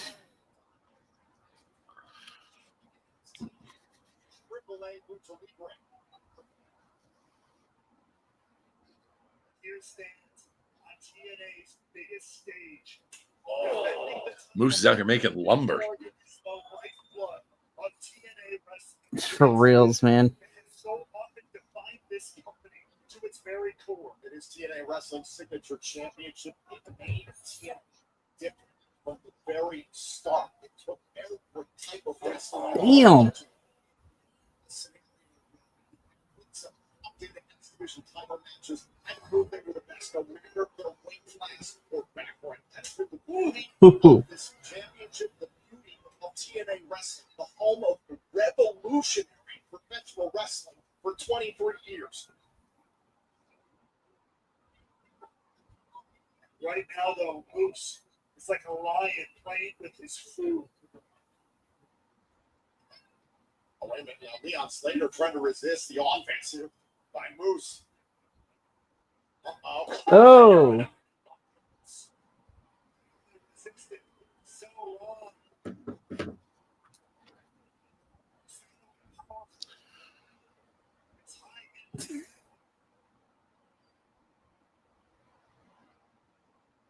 Slowly, Moose will start turning purple from that pain. There's no doubt in my mind. I'm glad that they cleared up the bedazzling from the previous match. I was about to say, I was like, damn, it was clean. Yay. I apologize for the lack of talking. I'm holding my breath because TNA is either going to make me really happy or going to piss me off seriously. even more. I will say, though, I'm not going into this, Masha versus JC, I wasn't as mad about this. This is the one where I was like, stop playing with this kid's heart, man. Let this kid get the championship. It is time.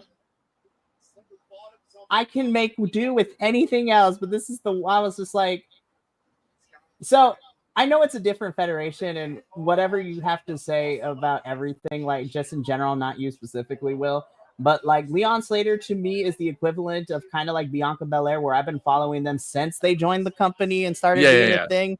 That's why I will forever be a Bianca Belair fan, because she immediately grabbed my attention, and she's the only person in WWE that I followed from day one when she came into NXT and all that. Mhm. And also Black Excellence, just saying. Yeah, of course. So, plus Bianca has a special place in my heart because her match with Sasha at WrestleMania during, when everybody was locked in their houses. Yeah. Or at least, so I was just like, she and Sasha's match was one of the few things because during pandemic, we had nowhere else to go. So me and Grandmama, Abuelita, she became my wrestling buddy. Oh my God, that was an amazing catch. So Leon Slater is the TNA equivalent for me. Yeah, absolutely. Ooh. And on it, and honestly, I have very similar feelings about Orange Cassidy. Yes. I was following him on the indies, and when I saw that he was in AEW, I'm like, nope, you've got me for life now. It's oh my God. Damn. Yep.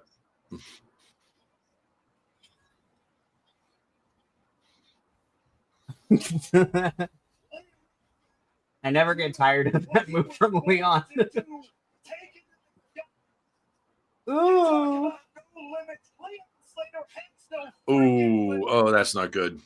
Oh no. Oh no. Oh no. Yeah. Adorning here tonight and in attendance this evening. Leon Slater's mother, Joanne, his sister, Lana, his girlfriend. Don't mention the family because then I'm going to start crying. What's that? I'm like, don't mention his family being in attendance because then that doesn't make me feel any better.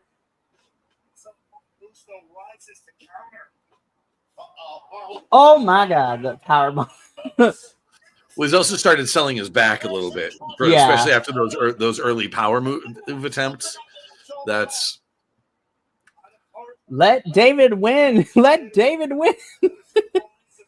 Because again, they've been touting this match as David versus Goliath. I was just like, I'm rooting for the scrappy underdog here. So I feel like him selling his back is only sort of building the story of him winning, though, because he's gonna get he is going to be able to get like one big power move off at the end and pin to win, I think. Yeah. Because he tried for the angle slam, tried for the Olympic slam, then tried for the vertical suplex, then tried for the Death Valley driver. Right. Then start selling his back. And honestly, the Olympic slam into vertical suplex were so close that I'm considering that one.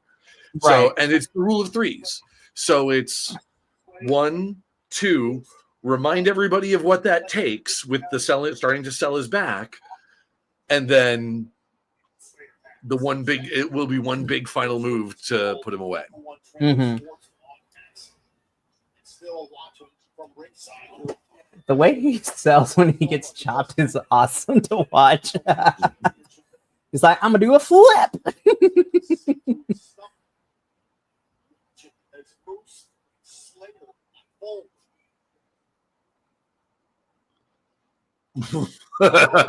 Yeah.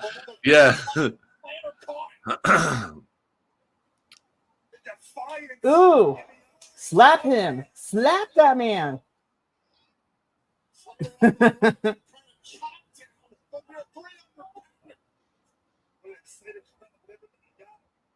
Oh.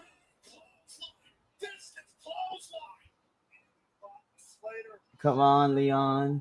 Into the turnbuckle we go. Yep. Oh, damn. But he came back. Yeah. I'm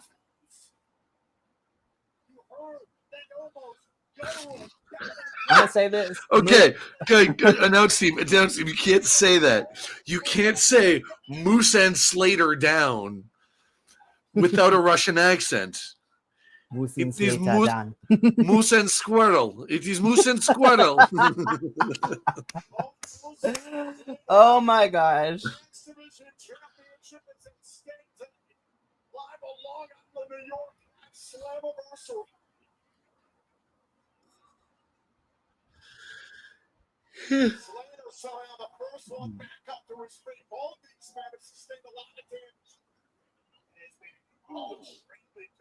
Just kind of flops over the ropes. Oh my goodness. Oh my goodness.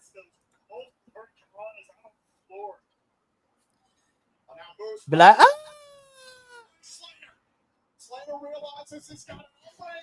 I see what you mean. He just flopped through the middle rope. Yeah. All right, Slater. Oh, Slater. the most devastating move in sports entertainment. Oh, no. Okay. I was gonna say, I was like, I swear to God, if it ends with the schoolboy, I'm gonna be so pissed. I'll be like, not the schoolboy.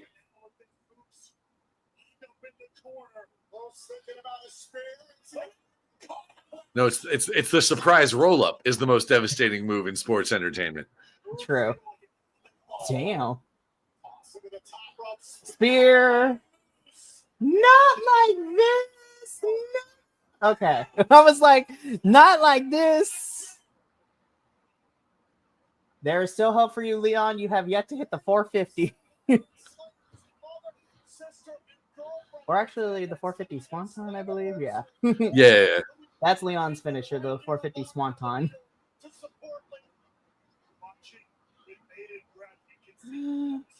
Don't show me Mama Slater and Sister Slater.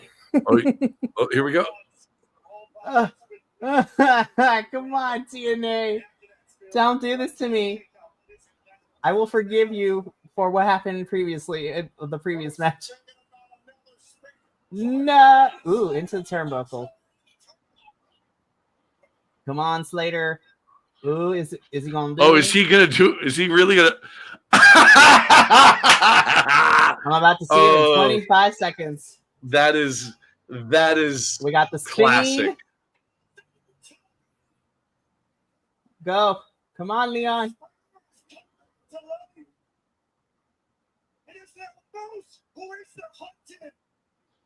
Spear.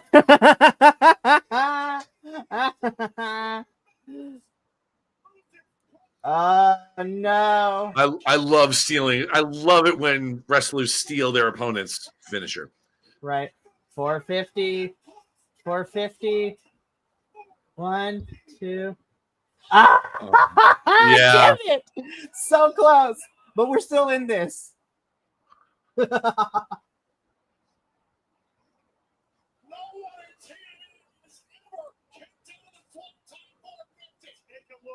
Y'all keep saying nobody kicked everything out. I was like, I'm sure, if I remember correctly, some of these moves have been kicked out of this year, but you know what? We're going to go with it. Okay. Both of them have hit finishers. Now it's a matter of what we got left in the tank. Yeah. All right, Slater. I seen you in the UK Progress Wrestling. I need you to pull out your UK persona and just keep going at it. If you could put away Michael Oku, you could put away Moose. I'm just saying, Leon. If you could make it to the final of the Super Strong Style 16 tournament, please, in progress, you got this. Oh, there's a kick.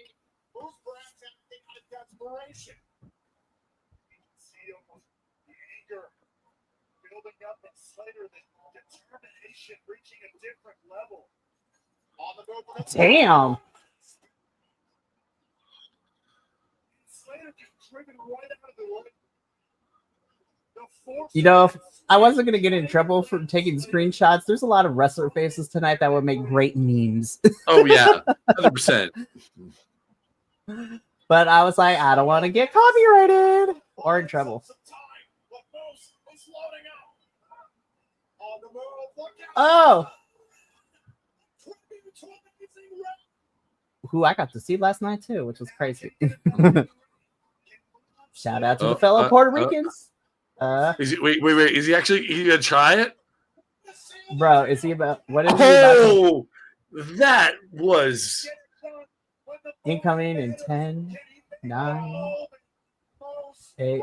That was distance. Oh, yeah. Leon can fly. It don't matter where you're at in this ring. Ooh, that was gnarly. Do it again. Come on, Leon. Do it. Come on. Come on. Yes. Sorry. Yes, finally.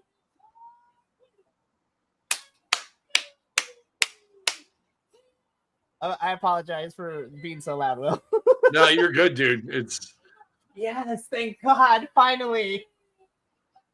2.5 fucking years, man. Finally, he got the championship.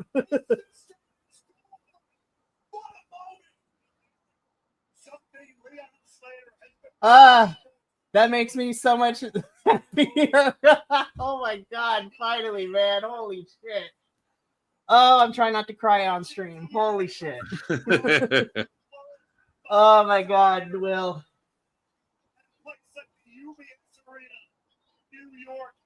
In a night full of history, another record has been broken. The youngest X Division champion in TNA history. And the right to award the X Division championship to Leon Slater. Wait a minute. Most Ooh, are we about to see a babyface respect moment? Let's see.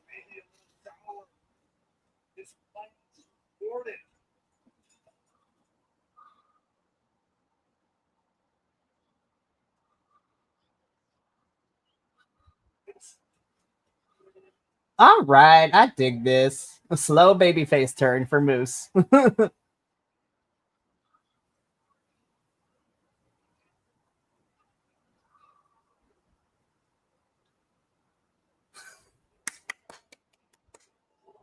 We love to see it, man. We love to see it.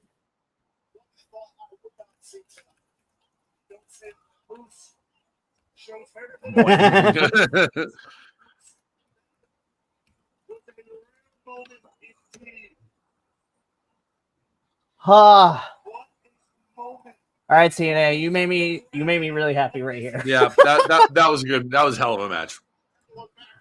And you know what? Looking at it now, very good and very smart for putting this and having a good feel moment in the middle after Masha losing. Yeah. You got to have one feel good moment because, like, I'm pretty sure it's either going to be First Class winning or the Nemeths retaining. Right. And then Trick Williams retaining.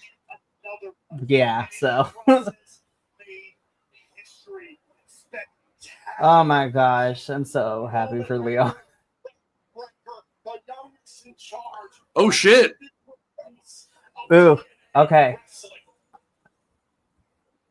Don't worry. I'm gonna see it in about 20 seconds. Yeah, you are. Oh no. Another absolutely incredible moment here at Slammiversary.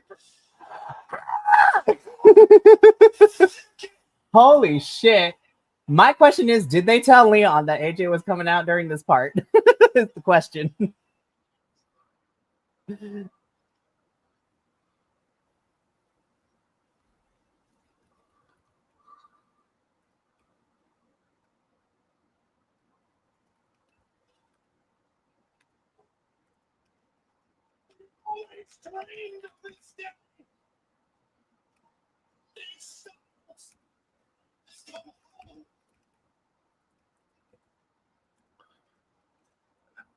It is weird hearing him coming out with this theme music and not, nope, they don't want none. No, I was they gonna don't say, want right? none.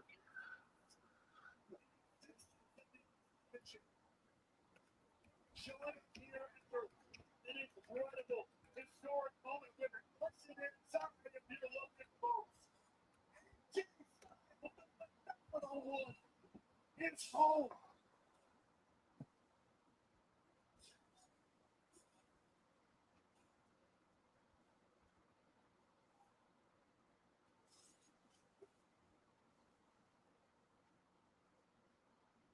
Damn, this crowd.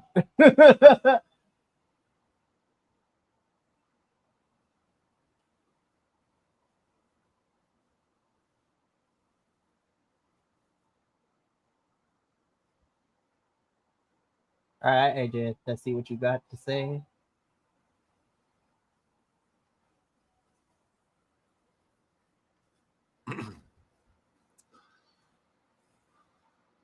You and your soccer mom haircut. We talked about it on Friday. Like the person, AJ, Yeah. wrestler AJ, hands down.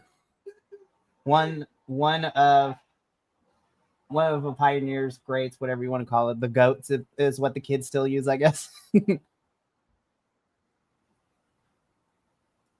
gonna be so for real.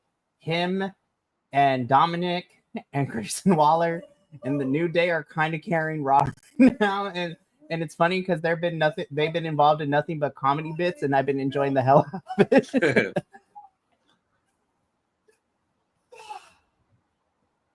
I'm pretty sure AJ and Dominic are going to square up at SummerSlam, but we'll see what happens next week or this week.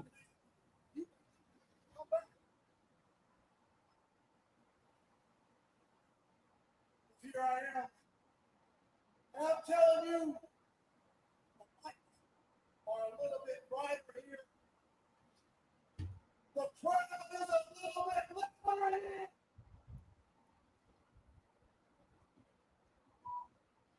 But Leon, the talent. Put this kid over. Don't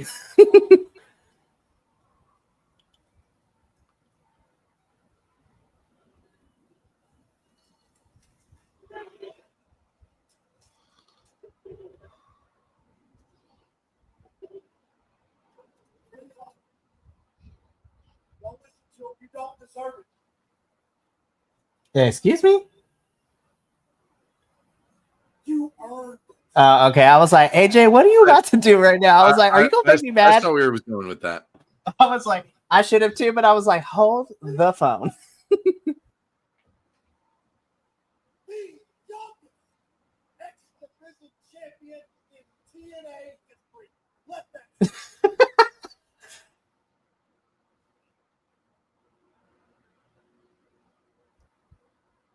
It just impressed me tonight, Leon. You made me realize why I love this business. It's guys like you who make people like me love what they do. So thank you for that. All right, AJ, bring it on home. What are you about to say? Why we here? Like, I smell it coming.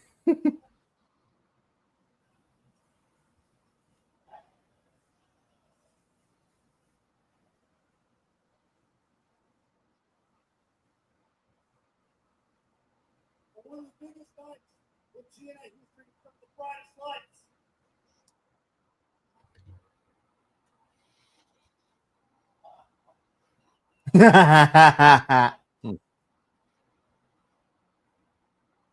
You guys.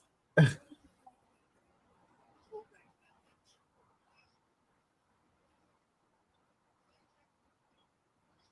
showed everybody tonight that it's not about weight limits.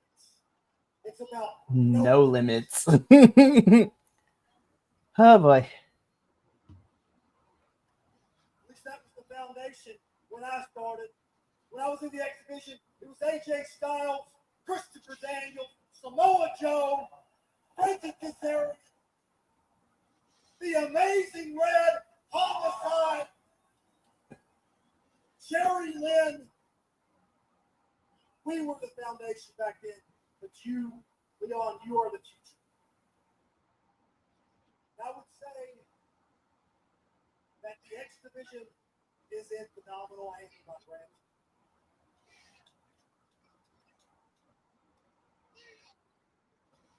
So, you've already made history tonight. The next step is to make your legacy. Ladies and gentlemen, the new TNA X Division champion. Was that it? Leon! Say what now? Was that it? I was gonna say.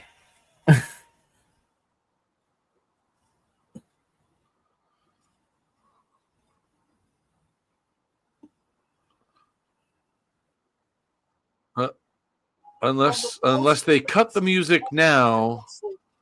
To now the future of TNA.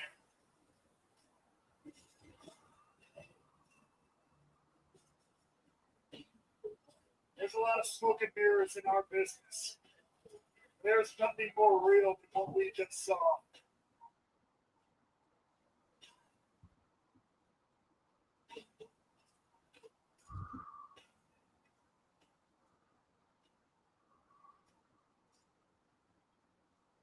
This was a moment we always hoped for the prodigal son to come home. And AJ Styles was here, guys. We did it. All right.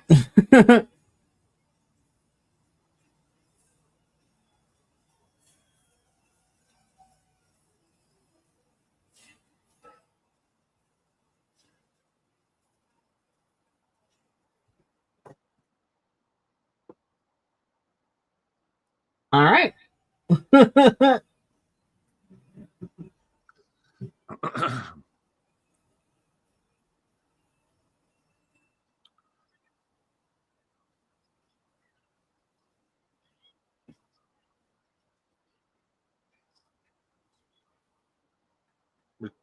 Returns, past tense, bro.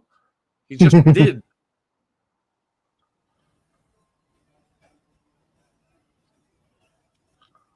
The greatest star in the history of TNA Wrestling, AJ Styles, returns home at Slammiversary. Bro, he just popped in for one night. Calm down. He just came back and said, like, hey, this guy's pretty good. Be like, all right.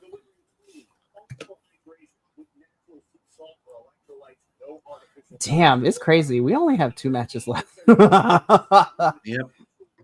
They're gonna go long though. Oh yeah. That ladder match and that main event's gonna go long. Well,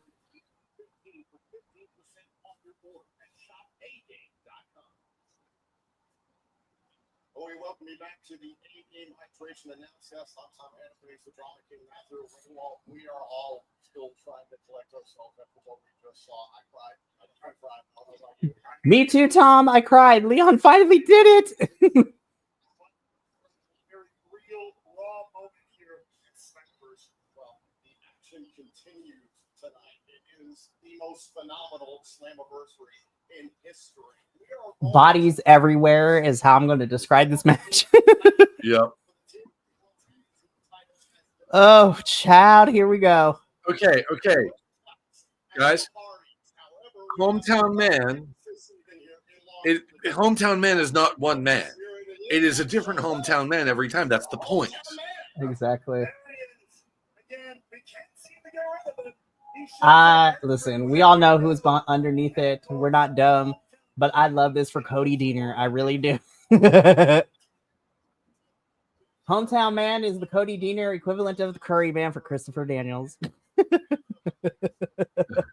And I'm here for it.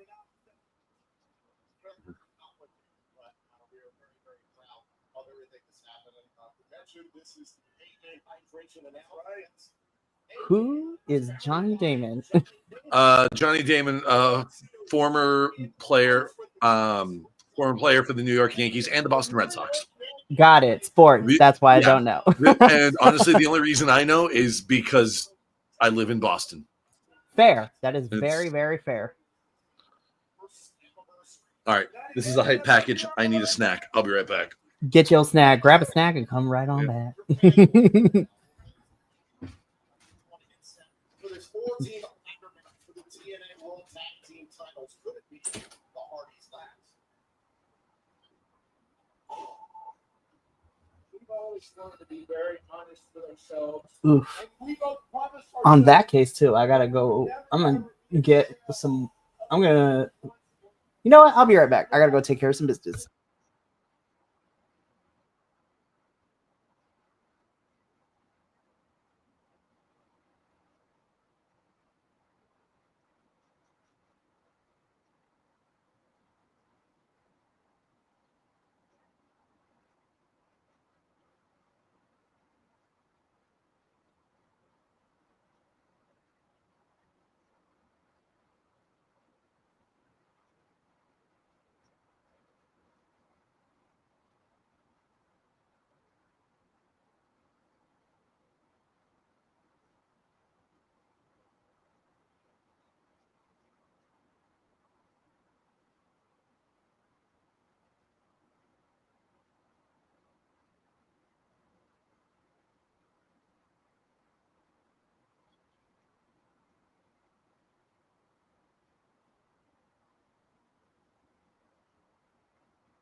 Alrighty, gang. I'm gonna be right back. I gotta go.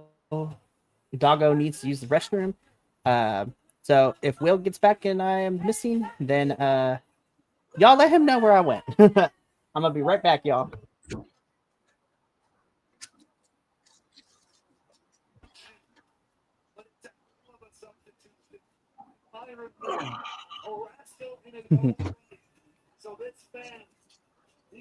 Oh, perfect. I'm still here. I turned my camera off. I'll be right back. Doggo needs to go out use the restroom, so I'm gonna be right back. Yeah.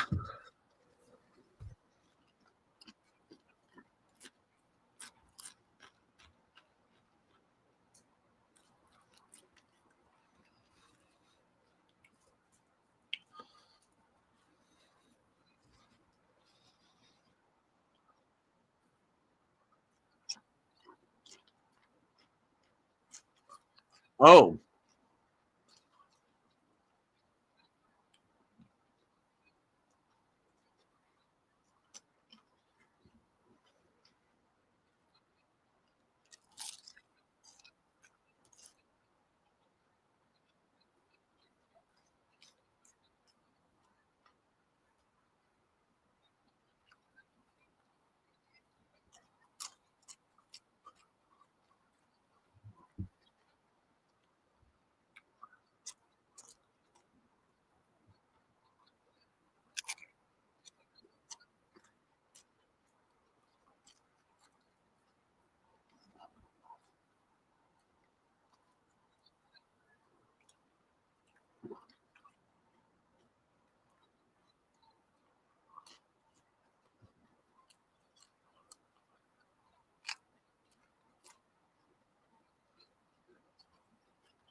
Oh, with the Biggie gear.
Oh, it's been rocky.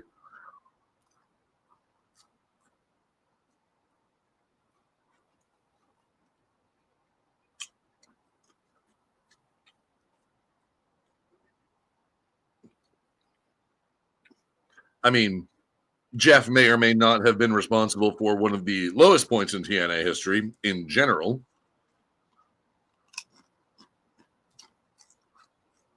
But we don't talk about that.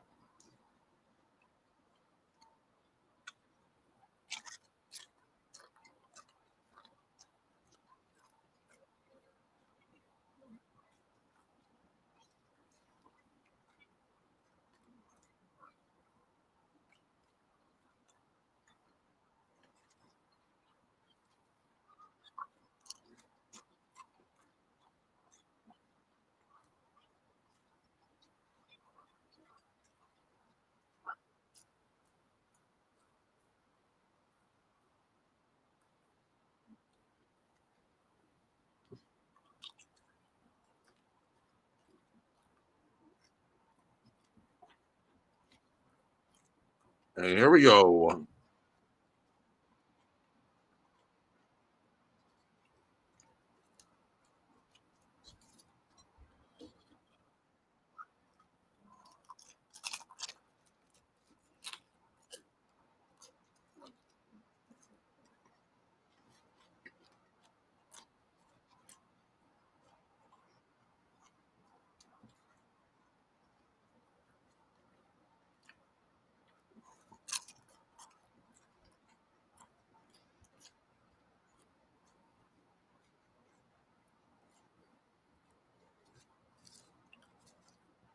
I still have it's,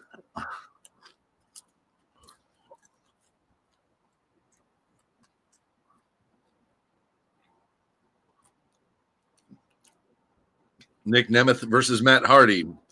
Is it 2009 again?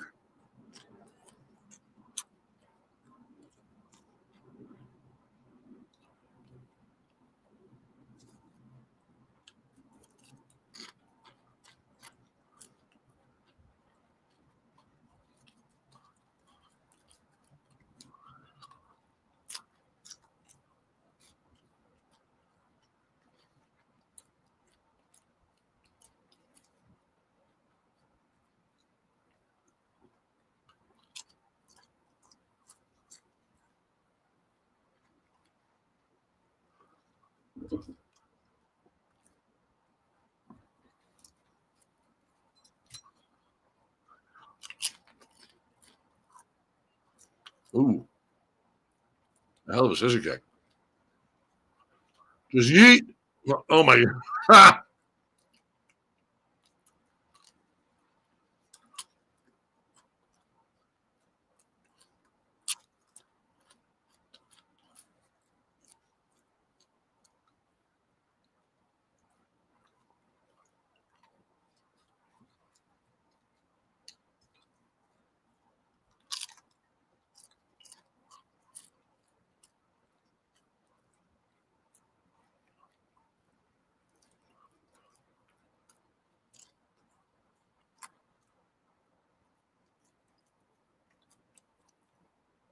Oh shit.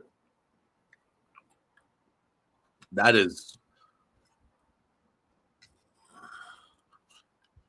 hitting a motherfucker with another motherfucker.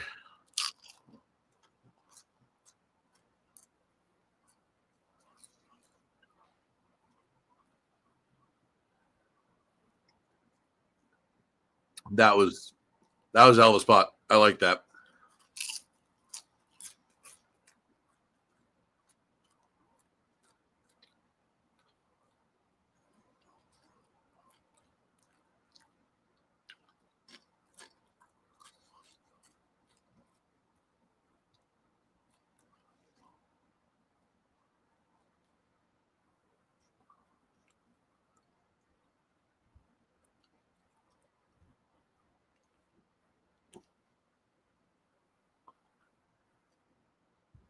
That was cute. I like that. That's fun. Use the big guy's height.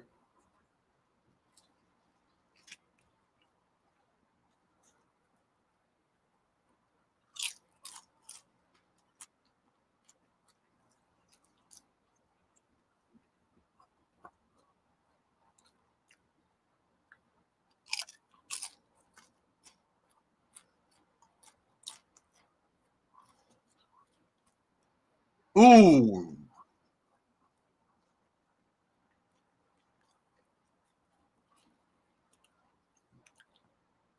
No, the young goat. There are exactly two people in wrestling today that are allowed to use the word goat in their nickname. Those are Will Ospreay and Bryan Danielson. Fight me on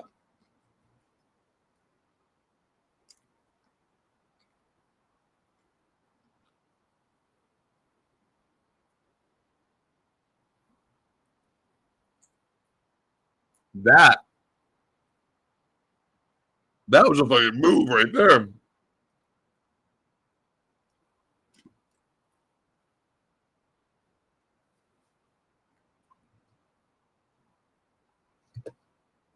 Cutter like that, man.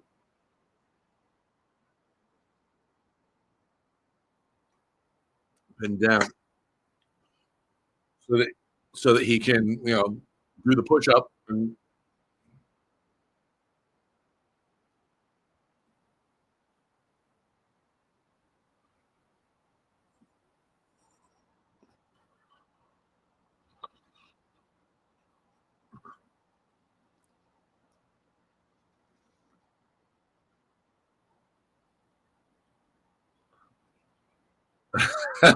he's gonna be.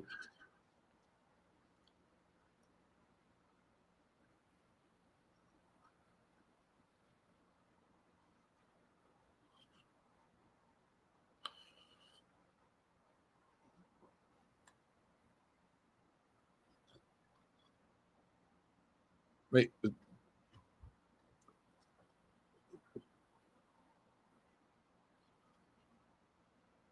match has only been 10 minutes. They're not really going for the finish now, are they?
4 men sharing one ladder. I feel like that feels like a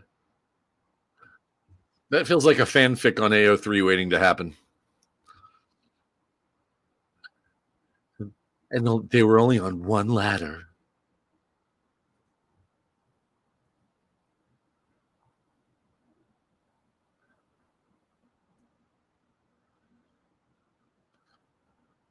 Ric Flair is a goat.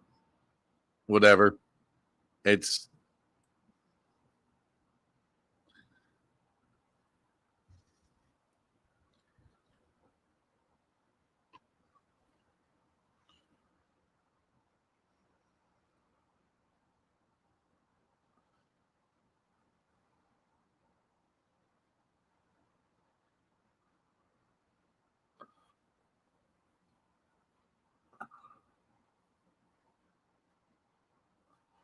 his Casey's selling that knee real hard now.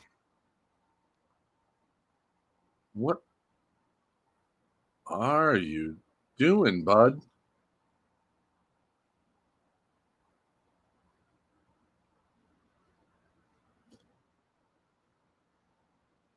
What is this man thinking? What are you doing, bud? Oh my holy shit!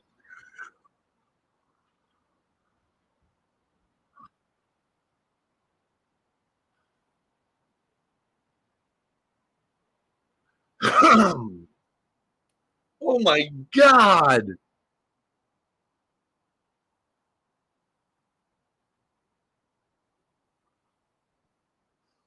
Oh, that's fucking. I feel like that's a very special fuck you to Michael Cole.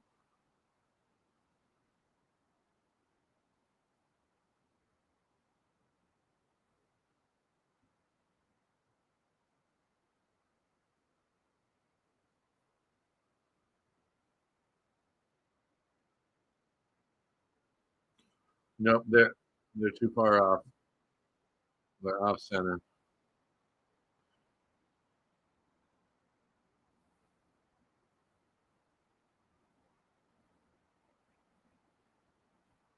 Whoa! Oh!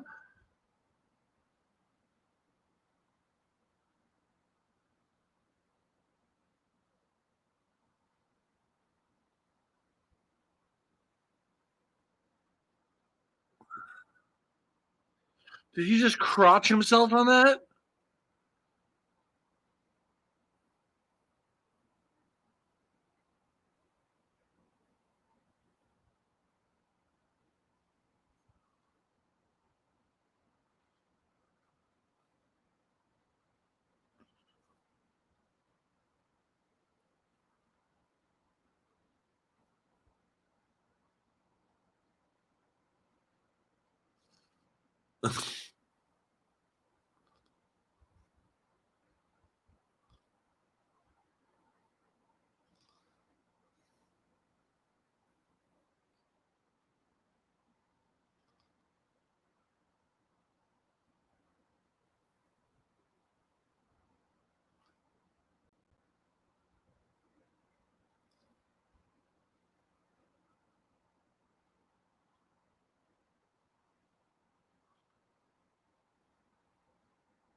Jeff, buddy, bro, homie, home slice, home skill.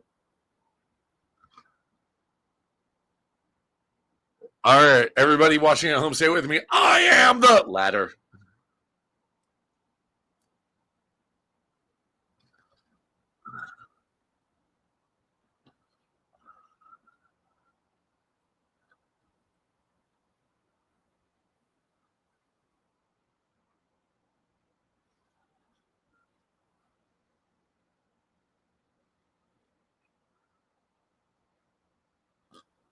Sorry, Jeff. We accidentally used the one that's not breakaway.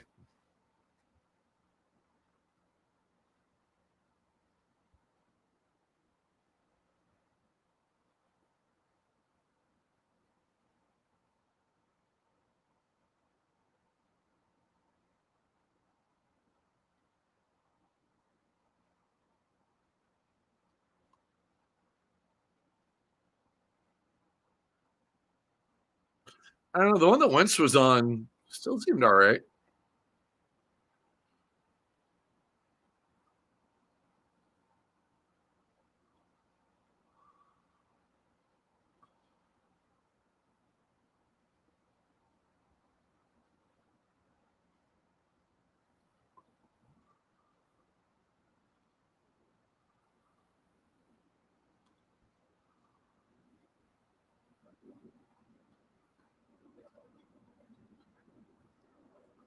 I don't know about that.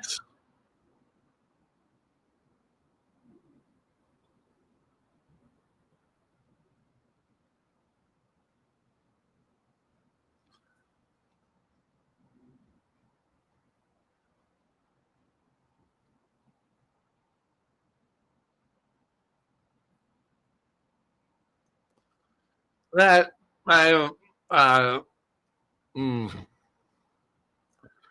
that feels. I don't know. I don't know.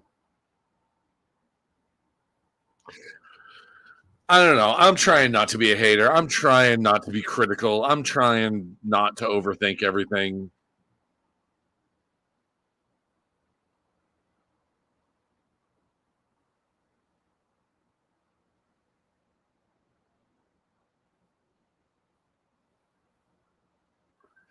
Where did first class go? It just disappeared.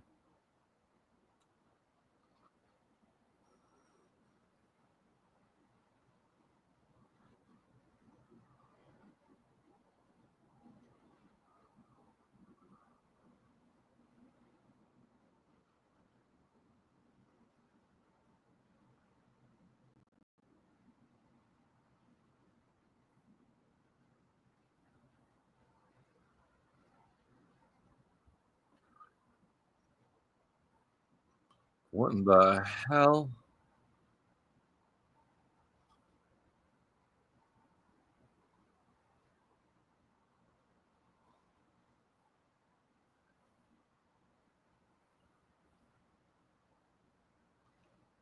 Not sure the chairs did much there.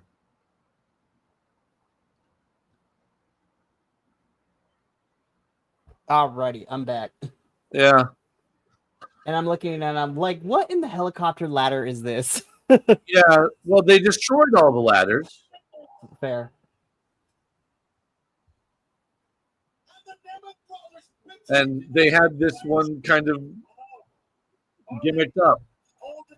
All right. That's the thing that we are witnessing today.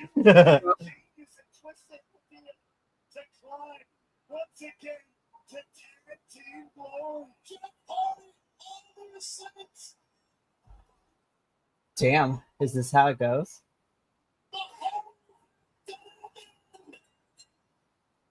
All right. Well, you're going to want to catch some of the highlights of this one. Like Definitely gonna go back and watch this for sure. Like AJ Francis doing a moonsault. Awesome. Yeah. Damn, JT never bet against the Hardys, I guess. Yeah.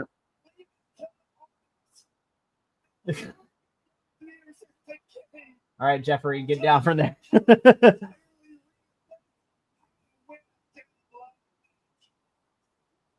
He's like, Matt, come back. I need you to come hold this ladder. Oh, here we go.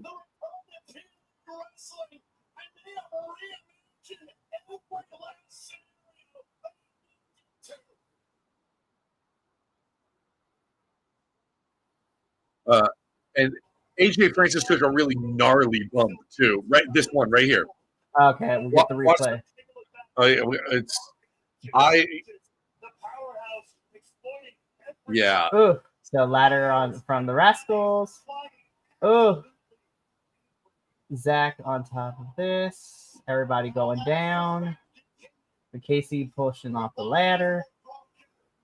AJ like crotched himself on that Oh, ladder. he did. Ow. That looked like it hurt.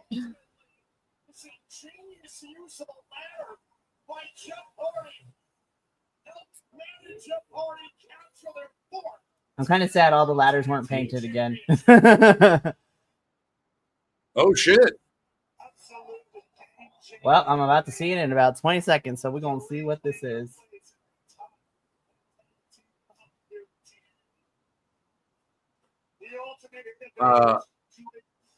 Speak of the devil.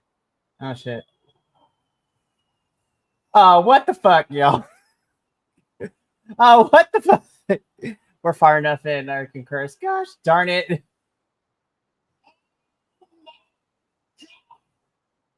Damn it.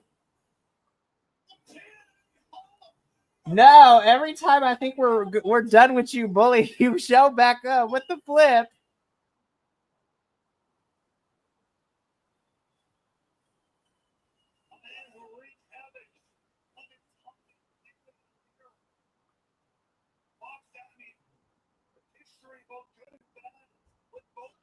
Oh geez.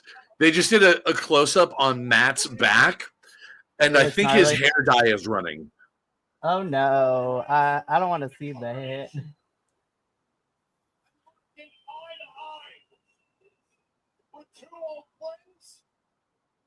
I see what you mean.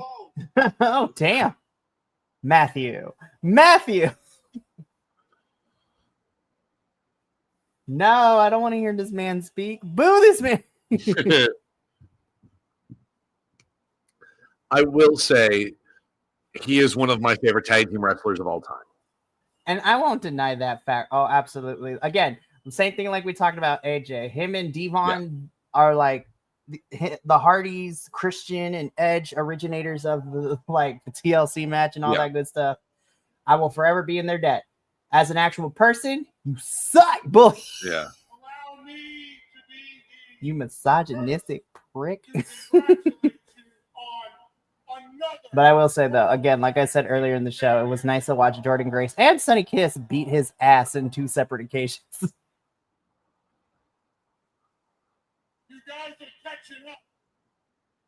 I swear to God, if this goes where I think it's going to go, I'm going to fucking move the gasket. By the Hardy Boys.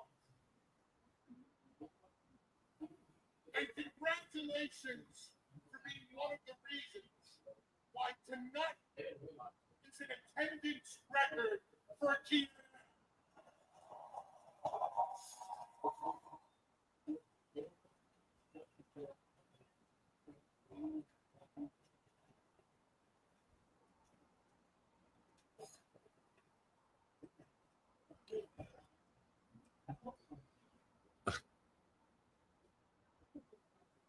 A record that we set in 2013.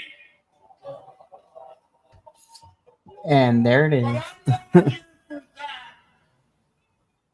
I got a damn good reason why I'm here.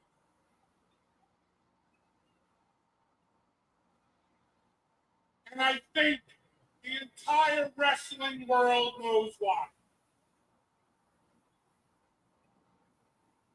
25 years ago, the Hardys. Yes, and yes, bully. In New York.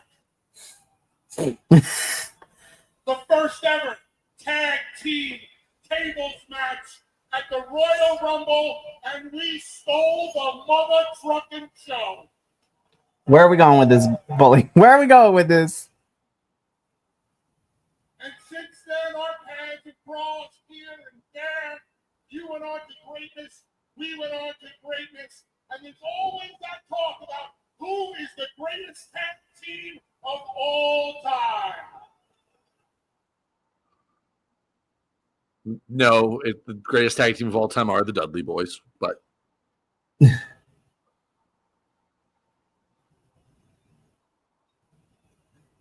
I think me and everybody in here can agree. The greatest tag team of all time are the Road Warriors. I beg to differ, but whatever. But the most successful. Wait. You got a lot of championships. We got a lot of championships. No fucking way. That's not what this is all about. What this is about is giving wrestling fans all over the world the last great tag team match of all time.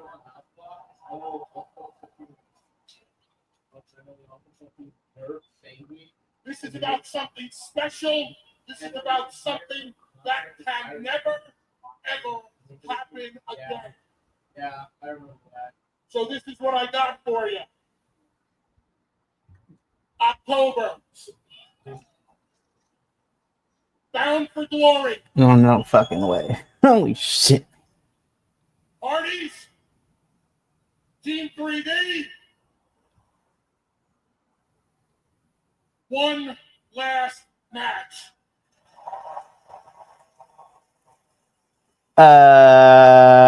Wait.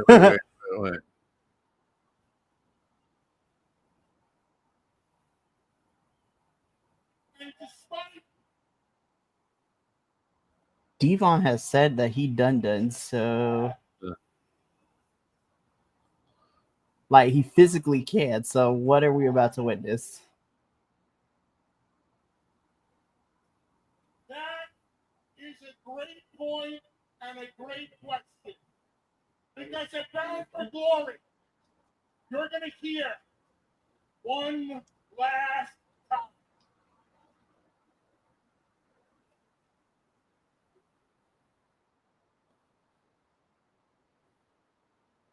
Devon!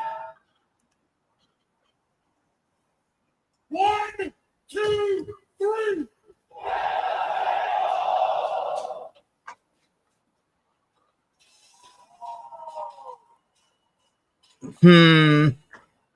So Has been laid down.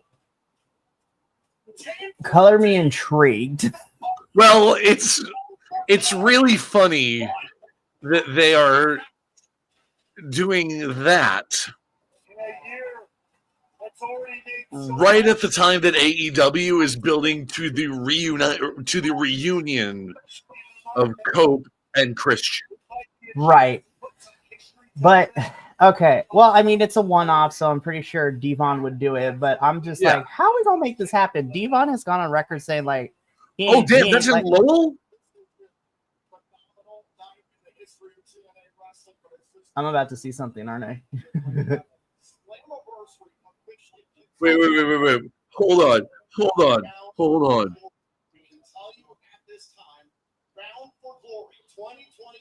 Oh shit! The Dudley Boys Hang on, I gotta take a picture. reuniting for one last match in the state I live in. Will, I swear to God, we gonna get your ass there at some point. We gonna get your ass there if we need to. On my birthday month. I know. Will, if you can find the transportation, I am willing to help you with these tickets, get you there, like if we need to. Dude, transportation, I can take the commuter rail up to Lowell. That's not hard. It's that I can get the train there. That is We getting your ass there. There's Yeah. no ifs, ands, or buts.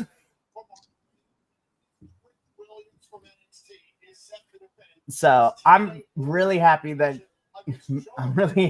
Massachusetts is getting a Big Four pay-per-view. TNA has been making sure to hit all of, or trying to hit major cities. So I'm really happy for that one. Oh man, we got to get you there because the TNA pay-per-views live were so much fun. I was blessed and lucky enough to be there for Rebellion when it was in Los Angeles in April. yeah. But first, I would like to draw attention to the fact that one of the members of the panel is missing. Gia Miller was attacked by Tessa Blanchard. It was disgusting. It was uncalled for. Santino never changed. Right now, that Tessa Blanchard is suspended. Tricky Williams. I love it. Son of a gun! I'm not playing around no more! Sometimes I love the internet sometimes because I got to see clips of Santino versus AAA All-Star Mr. Iguana. And Oh, the yeah, I Cobra saw that. The Cobra versus La Yesca was the best thing that I saw Yeah. this week. That was so good. Now I'm going to ask the panel for their predictions. Mr. Snake, I'm somewhat of a snake guy myself. May I have your prediction, please? Tonight belongs to Mike Santana. Mr. Villagrata? Mike Santana! All right, let's see if TNA gonna leave me on a happy note.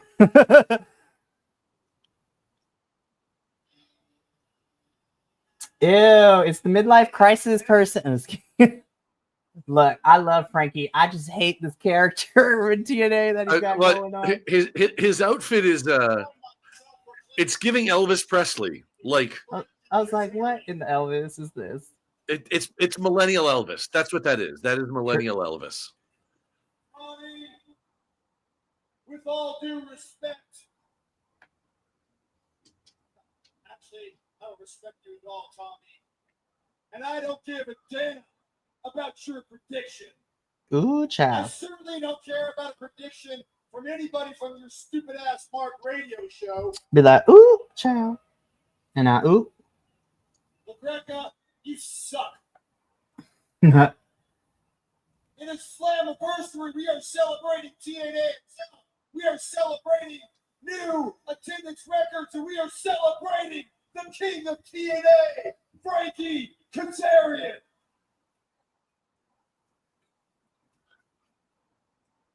Look it. I don't care who you wheeled out here earlier. Nobody has done more for this company than me. I've got 2 words for it though. Suck I am the it. crowned TNA World Champion. I should be in this main event tonight, and since I'm not, I'm going to walk down to the ring, sit my fine ass down right there, and do some commentary. And if you don't like that, you have permission to hate me now.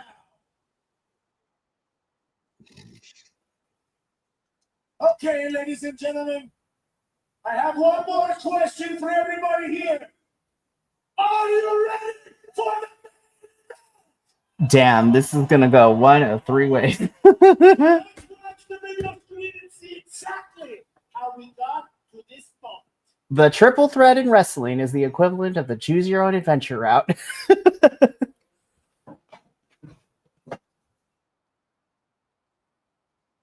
lost to Trick Williams. I lost the TNA World Championship to someone who doesn't even work here, and that is painful. You were here for my ascension. And now I need you for my redemption. We love a good redemption story, Joe, but it is not your time for it.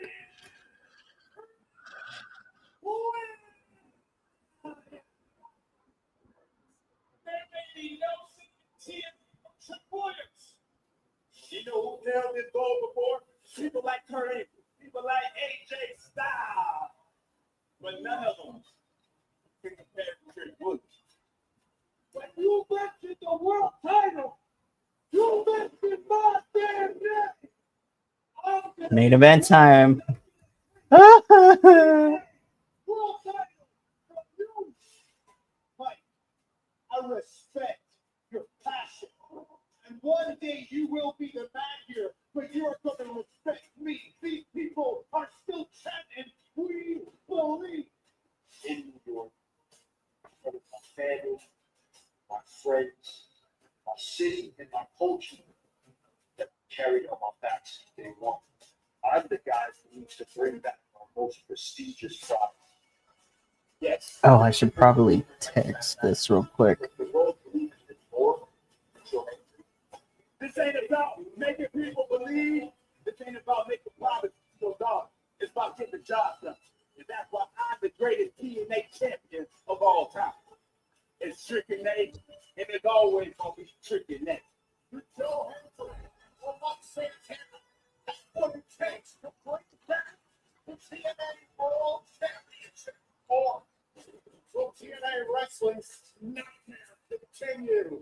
I don't like that closing line. What's that? I want there's like, or will TNA's nightmare continue? I'm like, please don't say that.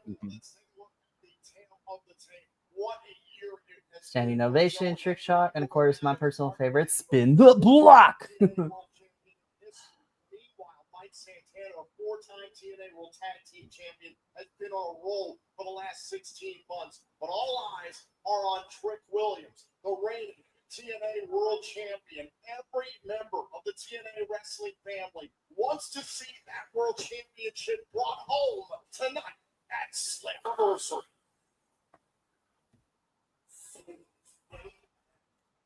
Yeah. Shoot, jeez, that scared me. Please.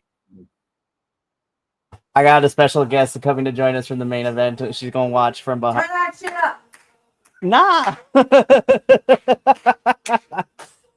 So this is gonna go either way.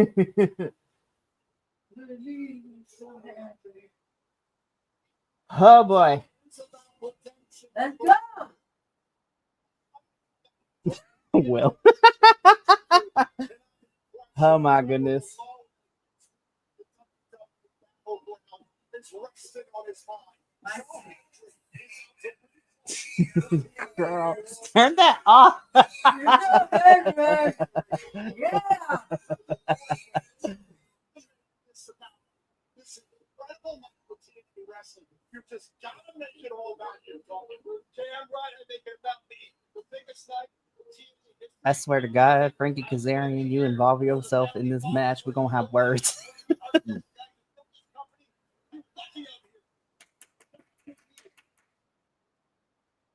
I'm gonna be so for real, Will. As much as I pick Mike Santana, I need this TNA title to come back to TNA. I will take whatever I can get at this point.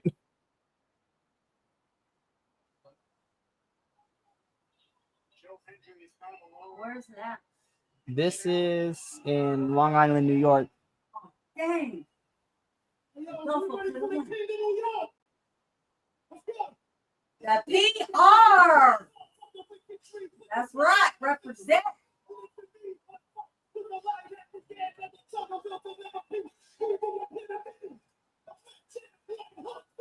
Oop. I do like Somebody tripped the camera guy. Ha ha ha. out during flood crowd. Right.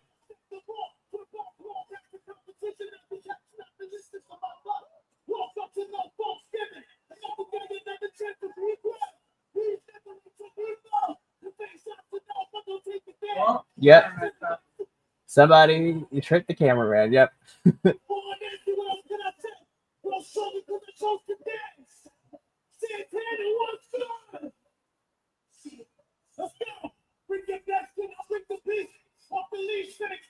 you can't really hear his walk-in song. Well, that's because the person who does the walk-in song, he's rapping it right now live.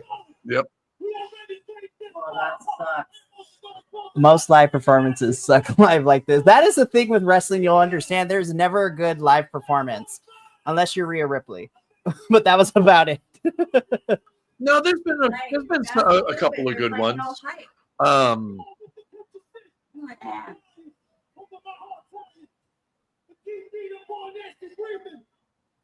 See, that's why I like Joe's song, because you get that hype. Mm-hmm. Sorry, distracted by the things happening in wrestling. It's okay. You can tell. Honestly, any of the times that Living Color has performed for CM Punk,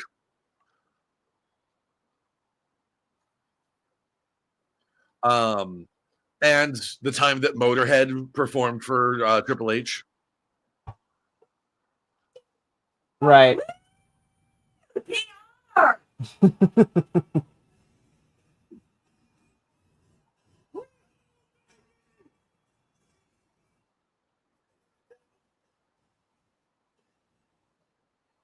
He's gonna win because it's in New York. Well, not necessarily. Because, Will, as both you and I know, because my mom is here, hometown usually gets screwed over all the time. Yeah. All right, And we're also- 1-1 in happy moments. We'll see what happens next. And also, to be fair, he's from the Bronx, and they're on Long Island right now. True. So We got some. it is New interborough York. warfare. It's So there, what you're I telling me can- is there might be a chance. I can remember driving through because when we drove to UBS Arena for Forbidden Door, and I can remember driving through New York and seeing all of the various like the neighborhood names, like when you get out like the Long Island Expressway, there's like Right. a bajillion different ones. So it's like we're in New York City, and I like had to ask the question. Okay, how many cities are in this city? So now we just got one more entrance to go, and then we can get this shindig started.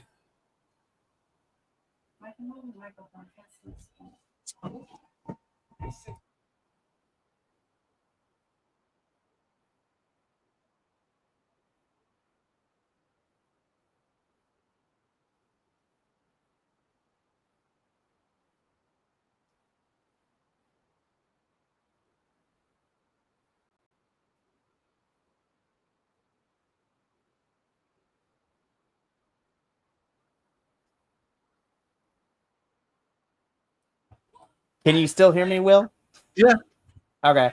I had to move it a little bit because my microphone was blocking the screen for my extra guests in the background. Who's coming out? Trick Williams.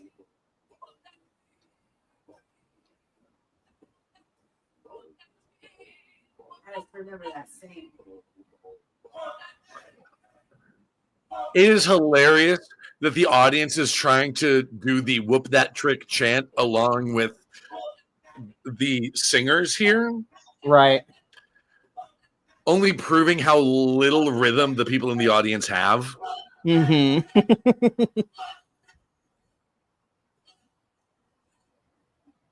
He's a singing boy.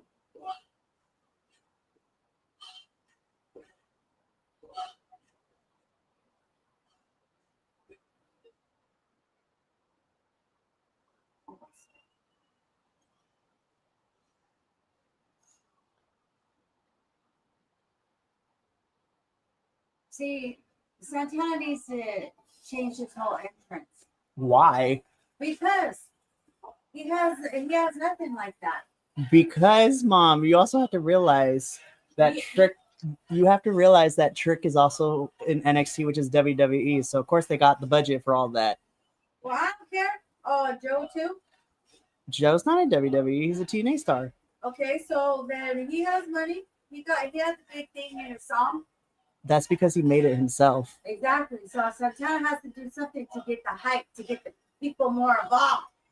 Not everything needs to be flashy. That's your problem. It does. No, it To doesn't. be marketable. You want to be marketable.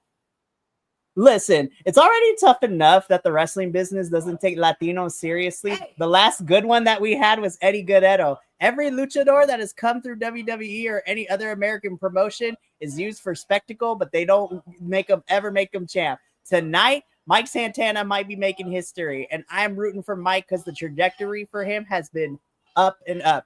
Joe So- can become a champion later. So are you just not counting Rey Mysterio? Well, if Santana becomes a champ, then he has money to change his entrance. So, Will, to answer your question, no, Rey Mysterio definitely is the biggest one, but that's also about it. Everyone wants to make the next Rey Mysterio. Nobody wants to make the first. Insert wrestler name here. Right. Yeah. Look, like I said, at this point, I want Mike to win. I will take Joe Hendry winning. I just need Trick Williams to not be holding this TNA championship. Because if he walks out of it, that means both of your main men's and women's title in TNA are currently on NXT stars, and I don't know where we go from here. So I'm really hoping that one of our TNA guys takes it, and I don't care who. I will eat the point if Joe Hendry wins. I just need Joe or Mike to walk out tonight as the winner.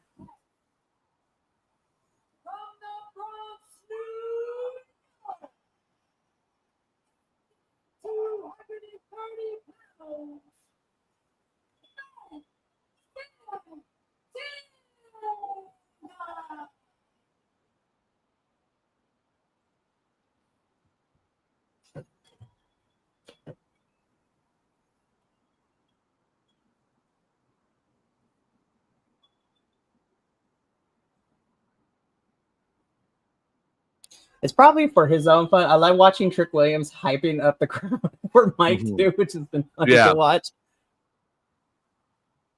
I was like, Trick, you're a heel. You're not supposed to do that.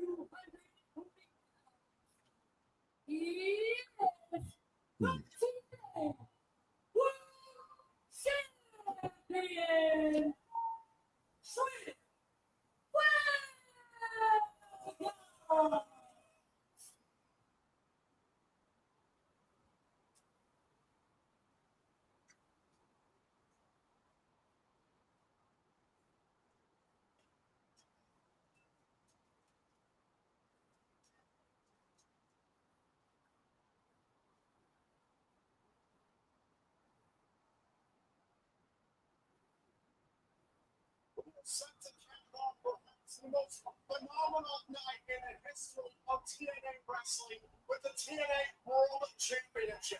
Joe Hendry is seeking its protection. Mike Santana wants to make our world title home in his home of the year. Meanwhile, the champion belongs to NXT and wants to see. Alrighty, so like we saw on Thursday, Joe and Mike still have some beef with each other, so I need to see it in the match. Oh boy, here we go. History and broken records. It all leads to this. Oh, I don't know if I've ever felt proud or alive. Boom! Santana the team together as we've seen over the weeks. Yeah, stay now. Let's go, Joe. Let's go. They still got beef.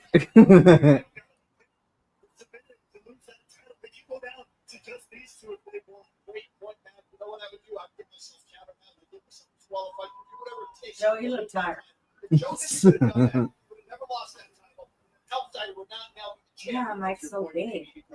Yes, he is. There are no countouts or disqualifications in this match. Of course, will walk out as the TNA World Champion. Oh. Ooh.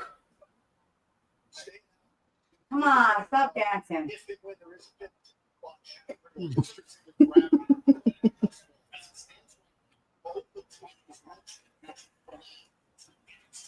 Stop showboating. Get in there. Do something. Girl, it just started. Calm down.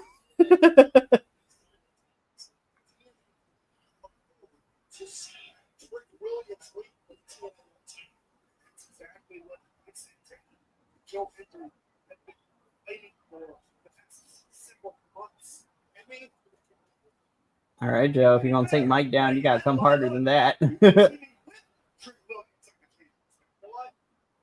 heck was that? Oh, never mind. I spoke too soon.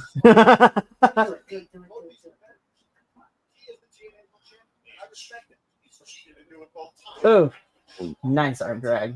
Oh. Ooh.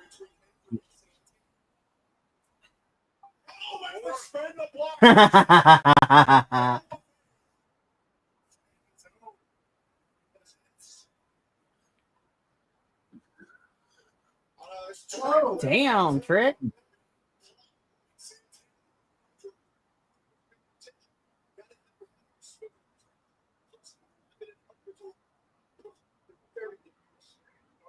Your opponent is literally named Trick Williams.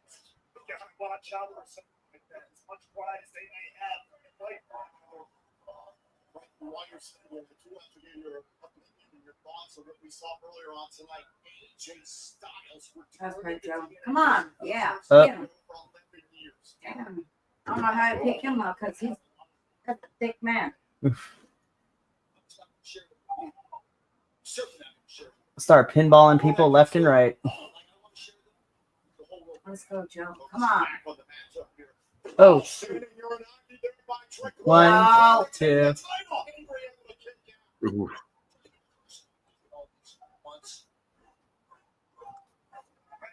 Outside of wanting Joe or Mike to win, Will, the other thing I was like, nobody get hurt tonight. Yeah, We are- seriously. Somebody go check on AJ Francis and his family jewels because that looks gnarly. I did catch in the background. He was able to walk away from that. Oh, thank goodness. He was carrying Casey Navarro, though. Yeah. I saw Casey start favoring his wrist. I'm like, no, not again. Yeah. We just got you back from a knee thing. Who's champion right now? For which one? Trick.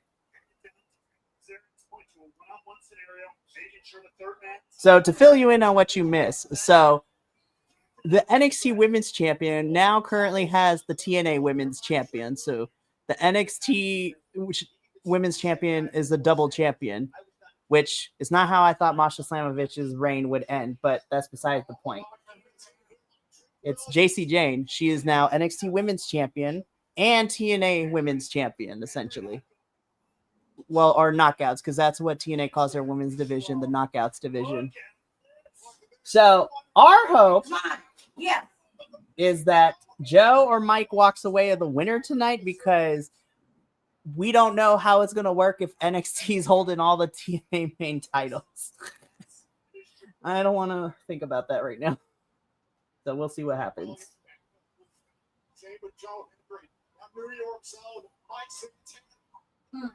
Damn.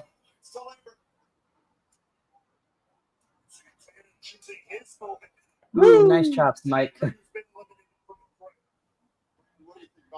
Not the woo.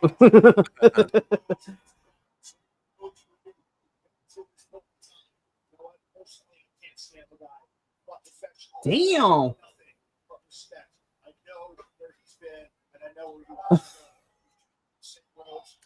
Oh, hey, you got a bot in your Twitch chat. Oh, lovely. Hold up. I'm gonna take care of this right now. Yep. Thank you. Fighting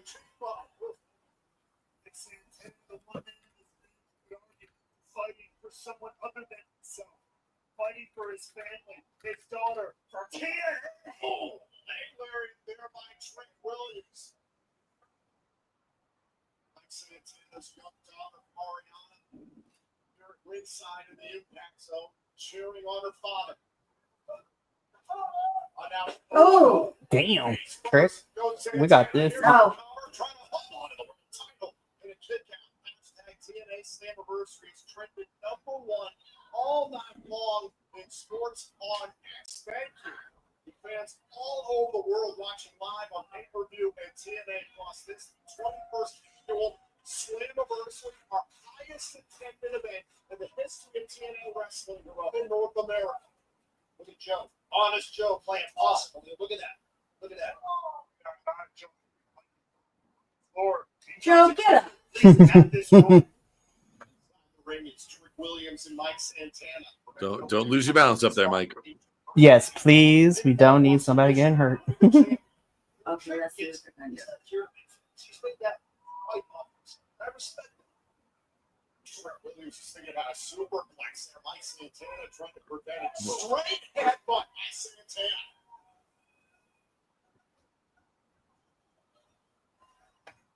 And we are taken care of. Uppercut by Williams. Just a little too fast. Wait a minute. Dangerous. This is where it gets dangerous. Oh, no. Oh. Oh. Yep. Blockbuster combo from the challengers. Obviously, that affects everybody. This is the point of the match where, from here on out, who can pull it out? Who can reach down? Let's go, Joe. Joe. Joe. Joe. This is going to go down as perhaps the greatest event in the history of TNA Wrestling, and Frank had to make this main event all about value by coming out of that. Of course, I did. You understand what's at stake. I said it earlier. Our TNA Knockouts World Championship belongs to Jason Kane from NXT. Now Trick Williams is defending his TNA World Championship. He's from NXT as well. TNA can't afford anything to go wrong tonight. And you know what, Tom, I need you to stop saying these things. I broke myself in this company. That's why I'm here. You don't think that doesn't even need? Oh, wait a minute. Go Oops. for spin the block. Try to go for spin the block. Oh, back to the face.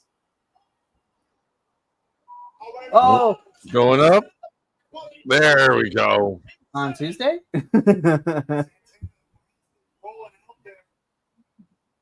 Here we go. Oh, Fascinating. Get him. ooh, Awesome. that was nice. Slap. Going for the standing ovation. Come on, do it. One, 2, 3. Ah, shit. Exactly. Of course, Frankie doesn't want Joe to win. Hey, triple threat rules. No Beat his DQ. ass. No fair, cheater.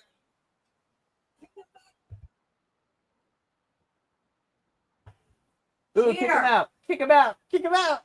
Out, get out. Go to your room. Go to your room.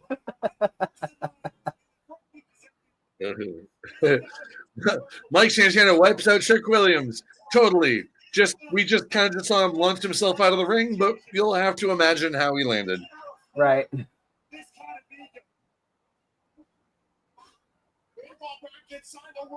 Damn. Where did he go? Oh, Cameraman, you fail. twice already. Fire him. Oh, Oh, damn. yeah. Go, Joe, go.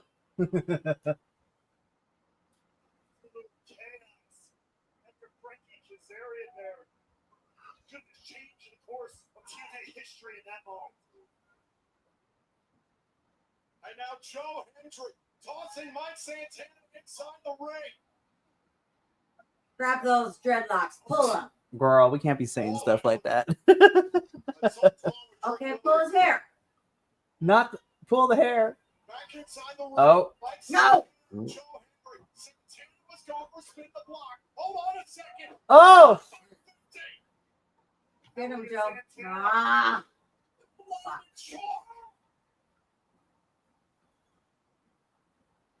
Stop showboating. Oh. Damn. We love Oh, a good that- Mike Santana No, cannonball. no. Get up. Oh, thank you, Jesus.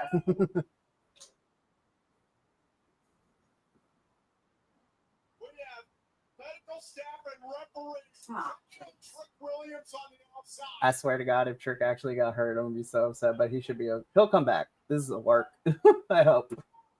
Come on, Joe, get up. At least I hope. Again, my issue is signed with Trick Williams being TNA World Champion. Yeah. Oh, Let's go. nobody deserves to get hurt. Damn. Say his name, Joe.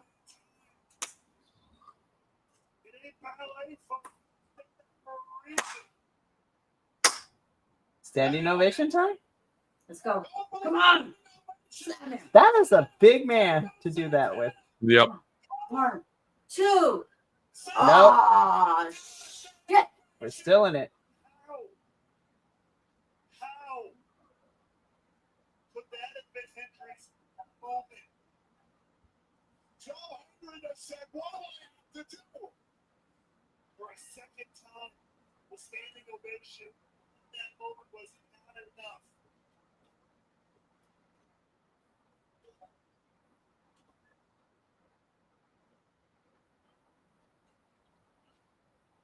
Trick is still down up on the ramp. Yeah, so they're either going to work us very well or he might legit actually. Oh, yep, there it is. Never mind. Just kidding. Get him. Spin Oh, the damn, block. I heard that one. No. Second spin the block. That has to be it. Oh, never mind. Nope, there it is. No. Damn. Damn it is right. Damn. Bullshit. I agree with you, but for different reasons. Hey, I got that point. You did. And I didn't want to. I didn't want to win it, but I won it.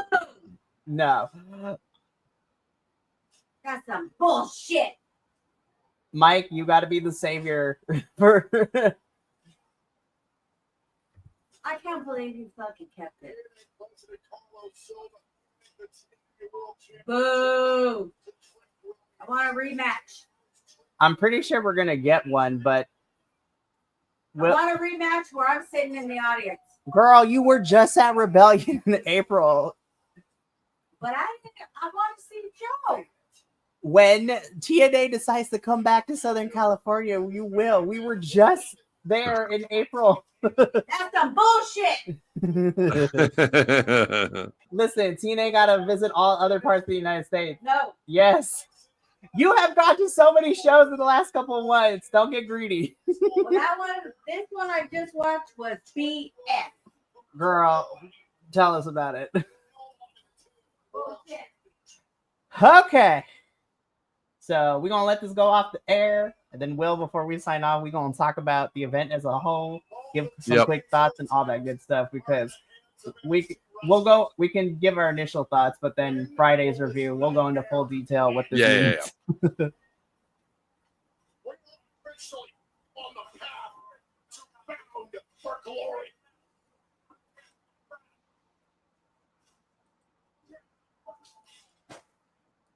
Damn. Okay. Let me mute you real quickly. Are you guys on? Yes, we're still on. Okay. Well, I just think it's BS, and this is the person that should have won. Girl, get that out of here. We got to wrap this up. It's late for Will. Mama, everybody. That was alrighty. So so there was a sneaking suspicion in the pit of my stomach that the way that things turned out tonight definitely was going to happen. I didn't think they were going to actually do it, but who knows? So with the end of Slammiversary, that brings us to the end of the summer arc for TNA, because the last 3 pay-per-views after Rebellion back in April led us into Under Siege, Against All Odds, and now Slammiversary. So that arc for TNA in 2025 is over, and now we are reaching the final, if you will, of 2025, because now we have Emergence in August, Victory Road in September, and all the roads lead to the next big 4, which is Bound for Glory in October. Okay. My question is, and this is less so of Trick, because Trick is only holding one singular title. So what we've been doing for Trick, if they follow the same formula that we did with TNA stars going over to NXT and Trick coming to TNA because he is the champion, whatnot, has worked fine so far.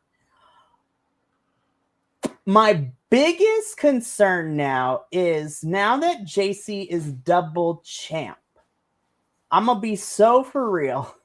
I don't know how you gonna make me believe she gonna hold that thing until Bound for Glory. I'm gonna be so for real. And again, no hate to JC. I'm not upset with her. I'm not upset with Masha. I'm hating on creative and the people backstage. Yep. You have to. The shenanigans and fatal influence helping JC retain is only going to take us so far in the next 3 months. It's so, and I mean, a lot of it's because I don't really watch it. I don't have the ability to watch NXT. It is.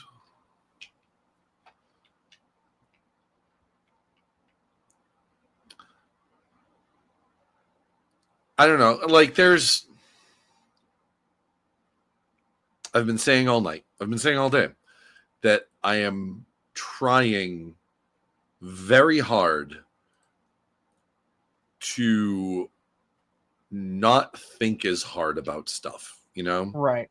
and not read into details too much. Mm-hmm.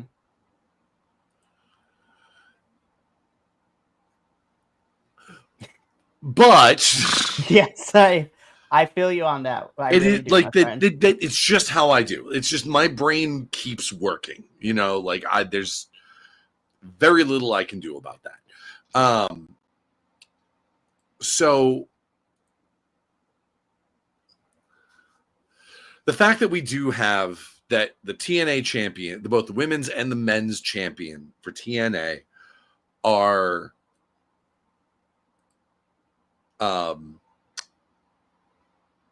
NXT wrestlers is, to me, that it speaks to corporate greed. It speaks to it speaks to TKO buying them, and AJ Styles showing up tonight, and Bully Ray showing up tonight, and it does. I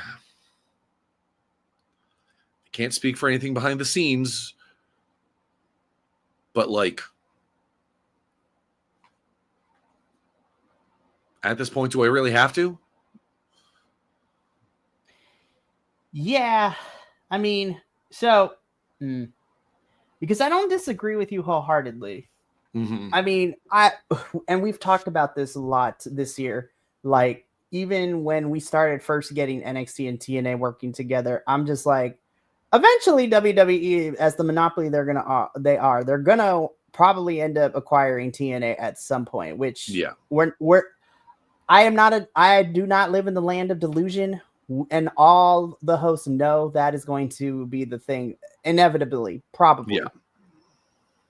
So that is something that we gonna cross that bridge when we get it happening. Mm-hmm. So that's gonna be in the back of my mind for now, because again, like I said, I don't want to say upset, because I'm trying to figure out, and maybe it's not my business to know, but I'm trying to figure out what the end game is with this right now, because I'm gonna be so for real. I don't see JC or Trick keeping these TNA titles going into 2026. I don't think they're leaving 2025 still your knockouts and your TNA World Champion. Yeah. So, but I'm trying to figure out what the end game here is, because again, I like Trick, I like JC because I watch and cover NXT. But it's because of the fact that they are NXT wrestlers and they're still growing and learning the business. I'm just trying to figure out how you're going to make it compelling enough when they inevitably lose that title.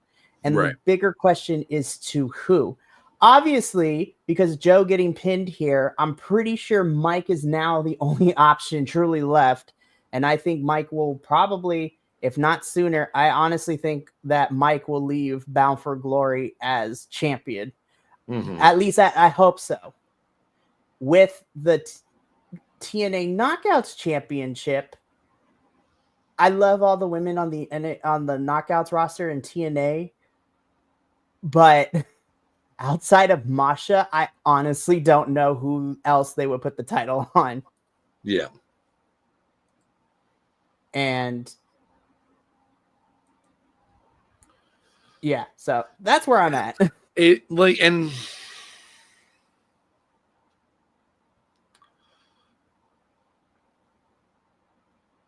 I don't know.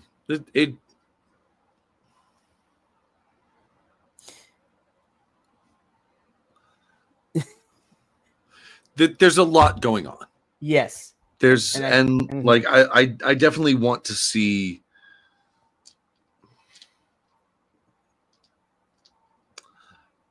put it this way. I want to see wrestling as a whole be as good as it can possibly be. Mm-hmm. You know? And that is not going to happen with one corporation basically lording over the whole thing. Mm-hmm.